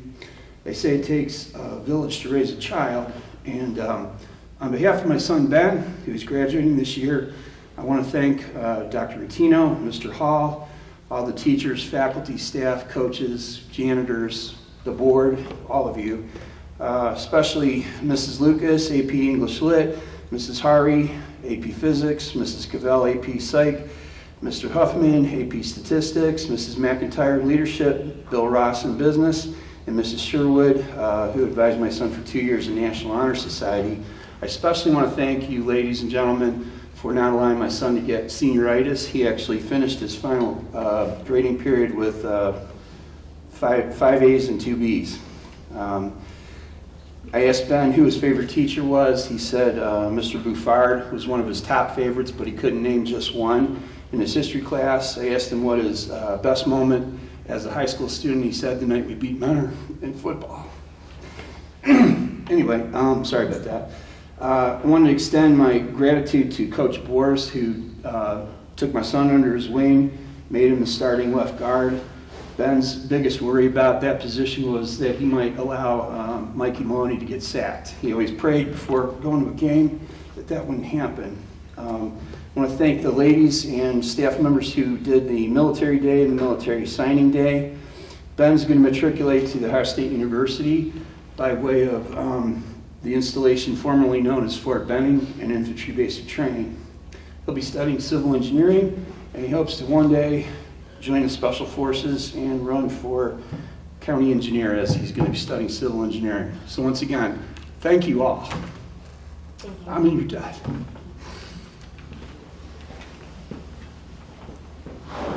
Any other public participation? Yes.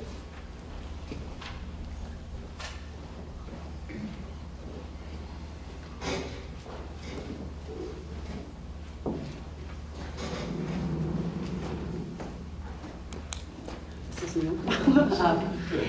Jessica Nagy. I have 2 kids in the district. So I'm here, as you all know, I've talked before. I'm going to address all 5 of you, with the exception of Ms. Brewster, because I know she's new this year. I'm kind of disappointed with all of you. You know, I've come here before. I'm very involved. Most of the time I'm attacking Mr. Fischel, but I'm not this time, because I've reviewed all of your resumes. I follow all of you on social media. I'm very disappointed. I don't feel that you guys are involved enough at all. I've seen Ms. Grassi at football games, and I have approached her.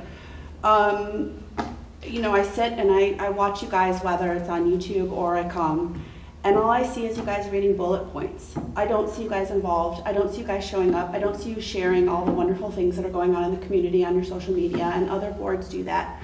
I don't know if you're going to show up this Saturday when myself and my kids are doing Just Run.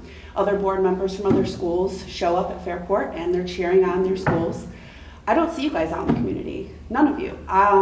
For 2 years, we started the PTA here at the campus. None of you showed up, none of you. Ms. Brewster showed up once. I'm so disappointed. The lack of what you know is going on is outstanding. We have kids in this district, and I know this for a fact because I'm so involved, who don't have clothes, who don't have school supplies, who don't have safe homes, who don't have homes. I know that they don't even have homes to go to. And yet, all you talk about is the damn buildings. I know we need buildings, but you have kids who can't learn because they don't have things. I donate so much of my time here and money, my personal money, and you guys sit here on your high horses and don't do anything. And it bothers me to my core. This should not be used for politics or for positions of power. I see who regularly attends things. I know who comes. I know who does things. And as far as needing cell phone usages, yes, we need something for that, because my son's about to go to middle school, and I know for my daughter that's a pivotal moment. We're not going to stop social media. It's happening. We need to educate them on proper etiquette. And you need to partner with parents, not just the teachers. You need to partner with us. None of you showed up for PTA meetings. How dare you? Be active. This is a big weight. Come to stuff. Use this. Don't just read bulletin points. Be active. Share things. Other board members do things. Please, I'm asking you, I'm begging you. Our kids depend on you. Set the tone, and then it will trickle down. And that's really all I have to say. I'm just wanting you to do more, please. My time's up. Thank you. Thank you.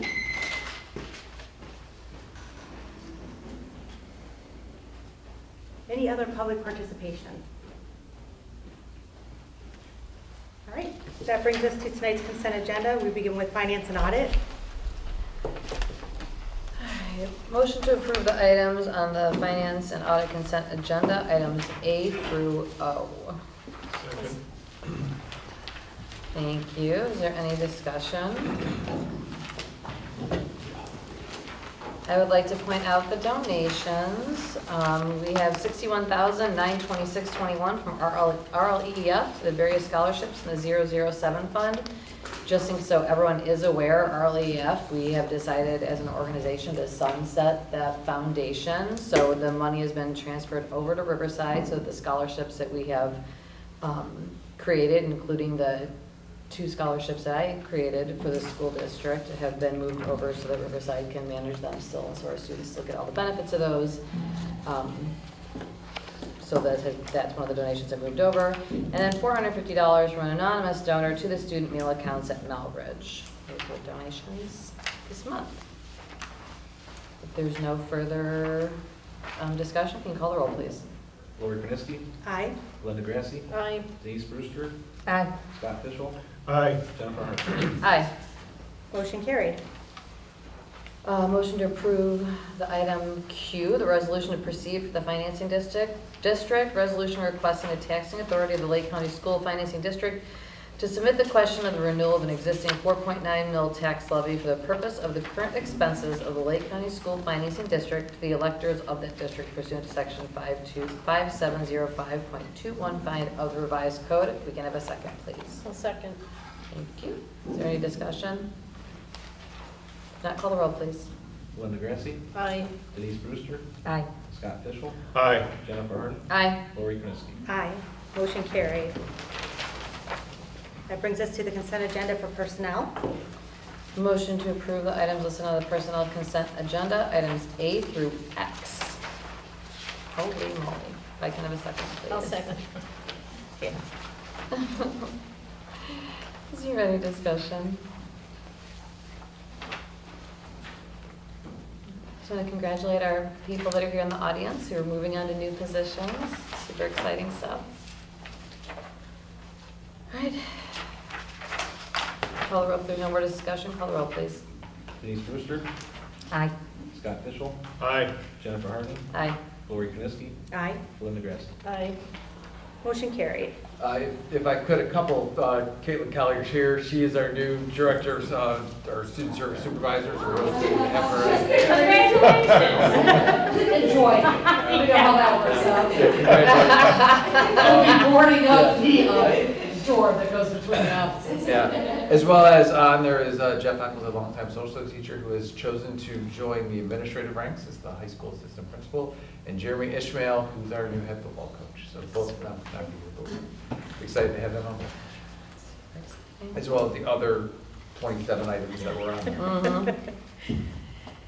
All right, that brings us to the consent agenda for curriculum and programming. Okay, so I have clarification. I know we voted to put item C on, but we haven't voted for the content of item C, correct? It's now part of that, so we It's now need part this of it. resolution to be items A through C now. Right. Which would include the Okay. item we added at the beginning of the All right, so I make a motion to approve items A through C in the curriculum and programming consent agenda as recommended by the superintendent. Do I have a second?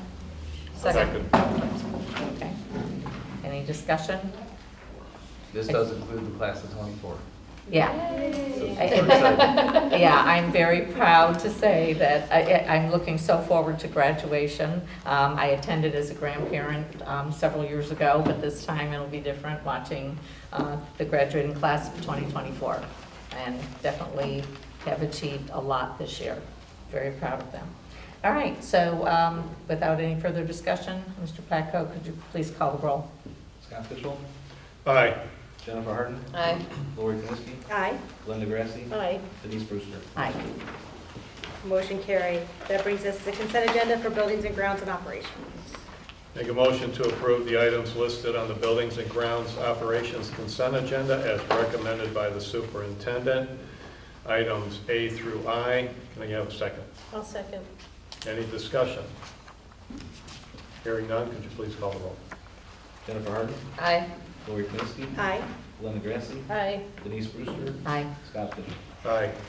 Motion carried. There's also the first reading of the new revised board policies on here. Just want to make sure everybody saw that. Wonderful. That brings us to the Board of Education update.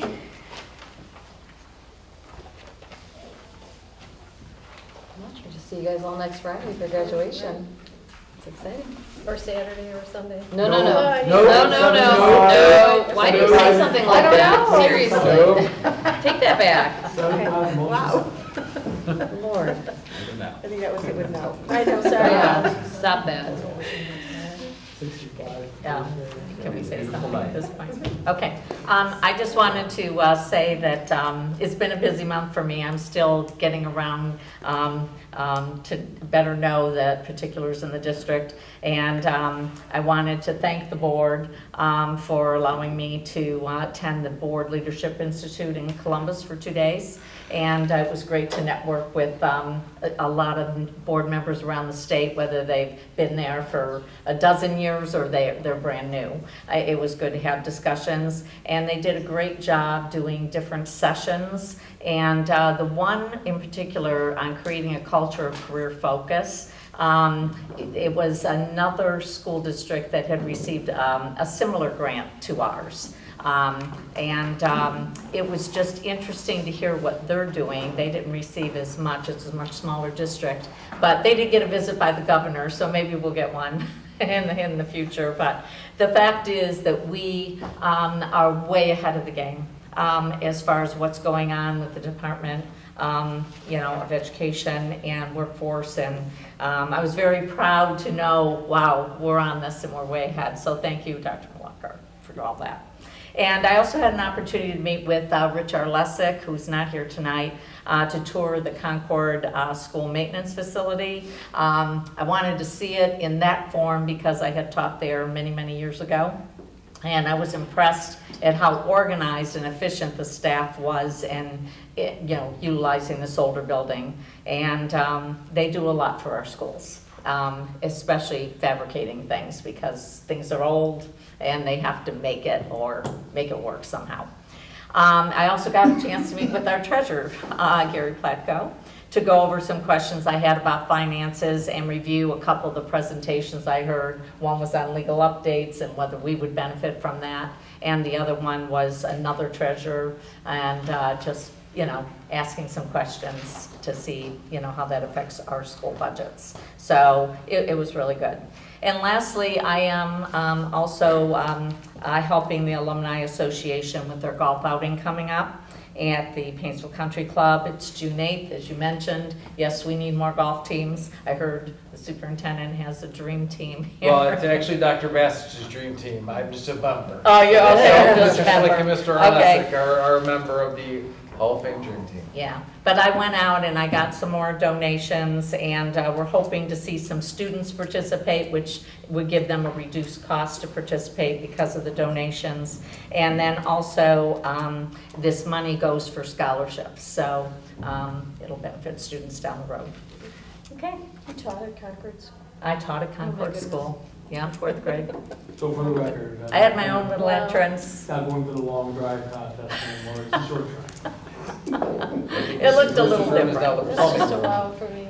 There's actually a plethora of golf outings out there that anybody can attend. So there's a football one, I There's believe. a football one Is there? scheduled. There's a wrestling There's one. going to be a wrestling one. Volleyball, I think, usually has one. Volleyball has one. Basketball Golf has one. Yeah, basketball, it's a yeah. lot. Yeah. You'll have to put a bus ride on there, on your list of Yeah, things. oh yes, definitely. Is that at the beginning of the year though? I would recommend the beginning of the year and not this week. Or not next No, week. no. But I will definitely do the bus ride at the beginning of the year. It's very informative too. Oh, it's so much fun. Yeah, yeah. I just want to I checked, I came in with my son for graduation stuff, and I did check in on Mrs. McIntyre and just to say thank you. I mean, I know she puts a lot of time and effort into, and a lot of other people help too, but She's amazing. She's blessed to have her. Yeah. All right. We're going to make next meeting announcements. It is not in the order of the agenda, but we are going to go to executive session. So just to make those announcements, Buildings and Ground Committee meeting, June 18th at 7:30 a.m. Finance and Audit Personnel Committee, June 20th at 7:30 a.m. Curriculum Program Committee meeting, June 26th at 7:30 a.m. And our next Board of Education meeting in the summer is June 27th. We should mention, though, we are probably going to have a couple working sessions that are needed. Still thinking that's some.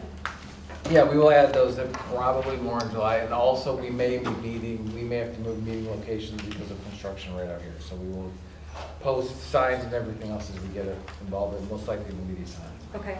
Our placeholders for working sessions are on the calendar, so I'd ask if you guys could check those for the summer, if there's been any conflicts that came up since we Specifically July said. and August. Yeah. Just let us know so that we know we have to find another date for us. Okay. Wonderful. Can we go backwards? So, Can I ask that we actually put in an executive session at the end of our June meeting so that we could just do emails? Which I will send out, I promise, this weekend. Do we remember the dates for the placeholders? Yeah, So we don't have to search them out. It was August 1st and July 11th? There was also one June 13th, but I don't know that we needed that one. We talked about that one for something. We but I don't- did. I would just make sure those three, if you have any conflicts now, just let us know. Thank you. All right, we good? Are you doing those at 6 o'clock? What did, it's, That's the we have. that's what we have scheduled now. okay, so yes, we intend to. Okay.